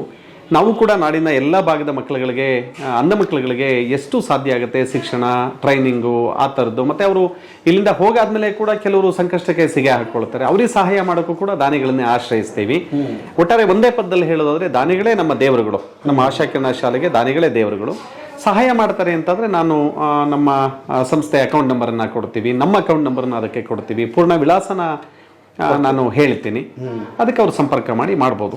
ಸೊ ಸಹಾಯವನ್ನು ವಸ್ತುಗಳ ರೂಪದಲ್ಲಿ ಕೊಡ್ಬೋದು. ಈಗ ಮಕ್ಕಳುಗಳಿಗೆ ಪ್ರತಿ ದಿವಸ ಊಟ ತಿಂಡಿ ಆಗೋದ್ರಿಂದ ಅಕ್ಕಿ ಅಥವಾ ಬೇಳೆ, ಎಣ್ಣೆ ಅಥವಾ ತರಕಾರಿ ಆ ಥರದ್ದು ಕೊಡ್ಬೋದು. ಇಲ್ಲ ಮಕ್ಕಳಿಗೆ ಯೂನಿಫಾರ್ಮ್ ಕೊಡ್ಬೋದು, ಅಥವಾ ಮಕ್ಕಳಿಗೆ ಬರೆಯುವಂಥ ಪರಿಕರಗಳನ್ನು ಕೊಡ್ಬೋದು. ಮತ್ತು ದಿನನಿತ್ಯದಲ್ಲಿ ನಮಗೆ ಪೇಪರ್ಸ್ ಬೇಕಾಗುತ್ತೆ, ಪೇಪರ್ಸನ್ನು ಕೊಡಬಹುದು. ಇಲ್ವೇ ನಗದು ರೂಪದಲ್ಲಿ ಕೊಟ್ಟರೆ ಅದು ಕೂಡ ಮಕ್ಕಳಿಗೆ ಬಳಕೆ ಆಗುತ್ತೆ. ಅಥವಾ ಊಟ ಗೀಟ ಒಂದು ಹೊತ್ತಿನ ನೋಡ್ಕೊಂಡು? ಖಂಡಿತ ಸರ್. ಒಂದು ಹೊತ್ತು ಒಂದು ದಿನ. ಈಗ ಸುಮಾರು ಜನ ದಾನಿಗಳು ವರ್ಷದಲ್ಲಿ ಇಂಥ ಟೈಮ್ ಒಂದು ಹೊತ್ತಿಗೆ ನಾವು ಊಟ ವ್ಯವಸ್ಥೆ ಮಾಡ್ತೀವಿ ಅಂತ ಹೇಳಿ ನಮಗೆ ಇದನ್ನ ಮಾಡಿದ್ದಾರೆ. ಹಾಗೆ ಒಂದು ದಿವಸದನ್ನು ನೋಡ್ಕೊಳ್ಳುವಂಥವ್ರು ಇದ್ದಾರೆ, ಹಾಗೆ ಮಾಡ್ಬೋದು. ಮತ್ತು ಅವ್ರಿಗೆ ನಾವು ATG ರಶೀತಿ ಕೊಡ್ತೀವಿ. ನಮಗೆ ಟ್ಯಾಕ್ಸ್ ಎಕ್ಸಂಪ್ಷನ್ ಸಿಕ್ಕಿದೆ, ಆ ರಶೀತಿ ಕೊಡ್ತೀವಿ. ಹಾಗೆ ಮತ್ತೆ ಯಾವ ಟೈಮಲ್ಲಿ ಬೇಕಾದರೂ ಬರ್ತೀವಿ ಅಂತ, ಯಾವ ಟೈಮಲ್ಲಿ ಬೇಕಾದರೂ ಬರ್ಬೋದು. ನಾವೇನು ಬೆಳಗ್ಗೆ ಸಂಜೆ 5 ಗಂಟೆ ಟೈಮ್ ಏನಿಲ್ಲ. ಯಾಕೆ ನಮಗೆ ನಮ್ಮ ಆಡಳಿತ ಮಂಡಳಿ ಇಲ್ಲೇ ಕ್ವಾರ್ಟರ್ಸ್ ಮಾಡಿಕೊಟ್ಟಿರೋದ್ರಿಂದ ಎಂಪ್ಲಾಯಿಗಳಿಗೆ ಯಾವಾಗಲೂ ಅವೈಲ್ ಇರ್ತೀವಿ ಸರ್. ಸರ್ ವಯಸ್ಸು ಎಷ್ಟು ಅಂತ ಕೇಳ್ಬೋದಾ ನಿಮ್ಮದು? ನಮಗೆ 76. ಇನ್ನೂ ಇಷ್ಟು ಹುಮ್ಮಸ್ಸು, ಇಷ್ಟು ಚೈತನ್ಯ, ಇಷ್ಟು ಇದನ್ನು ಎಲ್ಲಿಂದ ತಗೊಂಡ್ಬರ್ತೀರಿ ಸರ್ ಡೈಲಿ? ಒಂದು ಕಾರಣ ನನ್ನ ಕಿಡ್ನಿ ಕೊಟ್ಟನಲ್ಲ, 52 ವರ್ಷ, ನನ್ನ ಕಿಡ್ನಿಗೆ 50 ವರ್ಷ, ಹಂಗಾಗಿ ಬದುಕಿದ್ದೀನಿ ಅಂತ. ನಿಜಕ್ಕೂ ದೇವಾಲಯ ನಾನು ಸುತ್ತಿ ಎಲ್ಲ ನೋಡಿದೆ. ನಾನು 2 ದಿವಸದಿಂದ ನೋಡ್ತೀನಿ. ನಮ್ಮ ಎಲ್ಲ ಆಡಳಿತ ಮಂಡಳಿ ಪರವಾಗಿ, ಟ್ರಸ್ಟಿಗಳ ಪರವಾಗಿ, ಶಿಕ್ಷಕರು ಪರವಾಗಿ ನಿಮಗೆ ಧನ್ಯವಾದವನ್ನು ಹೇಳಲಿಕ್ಕೆ ಇಷ್ಟಪಡ್ತೀನಿ. ಇನ್ನೂ ಇಂಥ ಉತ್ತಮ ಕೆಲಸವನ್ನು ನಡೆಸ್ಕೊಂಡು ಹೋಗಿ ಸಮಾಜಮುಖಿಯಾಗಿ ನೀವು ನಿಜವಾಗಿ ಏನು ಇಟ್ಟಿದ್ದೀರಲ್ಲ ಹೆಸರು, ಬದುಕಿನ ಬುತ್ತಿ, ಅದು ನಿಜವಾದಂಥ ಒಳ್ಳೆಯ ಅರ್ಥಪೂರ್ಣವಾದಂಥ ಹೆಸರು. ಅದ್ರ ಮುಖೇನ ಇಂಥ ಕೆಲಸಗಳು ನಿರಂತರವಾಗಿ ನಡೀತಿರಲಿ ಅಂತ ಪ್ರಾರ್ಥನೆ ಮಾಡ್ತಾ, ನಿಮಗೂ ಕೂಡ ಕೆಲಸ ಮಾಡತಕ್ಕಂಥ ಶಕ್ತಿ ಆಯುಷ್ ಎಲ್ಲವನ್ನು ಮಾಡಿ ಕರುಣಿಸಲಿ ಭಗವಂತ ಹೇಳಿ ನಿಮಗೆ ಧನ್ಯವಾದವನ್ನು ಹೇಳಲಿಕ್ಕೆ ನಾನು ಇಷ್ಟಪಡ್ತೀನಿ. ನಮಸ್ಕಾರ. ನಮ್ಮ ಭಾಗ್ಯ ನಿಮ್ಮನ್ನು ಸಂದರ್ಶನ ಮಾಡಿದ್ದು, ನಿಮ್ಮ ಶಾಲೆನ ತೋರಿಸಿದ್ದು ನಮ್ಮ ಭಾಗ್ಯ ಸರ್. ಹಾಂ, ಥ್ಯಾಂಕ್ ಯು ಸರ್. ಒಂದು ರಂಗೋಲಿ ಬಿಟ್ಟು ಅಲಂಕಾರ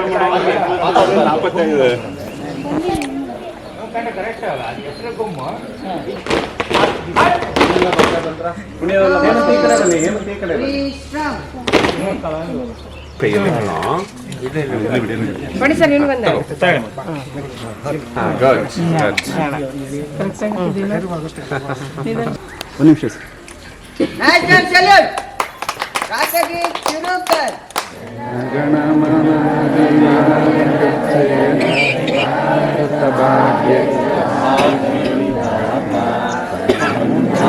ಸಿಂಧು ಗುಜರಾತ ಮರಾಠ ದ್ರಾವಿಡ ಉತ್ಕಲ ಬಂಗ ವಿಂಧ್ಯ ಹಿಮಾಚಲ ಯಮುನಾ ಗಂಗಾ ಉಚ್ಚಲ ಜಲಧಿ ತರಂಗ ಸಪನಾಮೆ ಗಾಹೆ ತವ ಶುಭಾಶಿಷ ಮಾಹೆ ಗಾಹೆ ತವ ಜಯ ಗಾಥಾ ಜನ ಜನ ಮಂಗಳದಾಯಕ ಜಯ ಹೇ ಭಾರತ ಭಾಗ್ಯ ವಿಧಾತಾ ಜಯ ಹೇ ಜಯ ಹೇ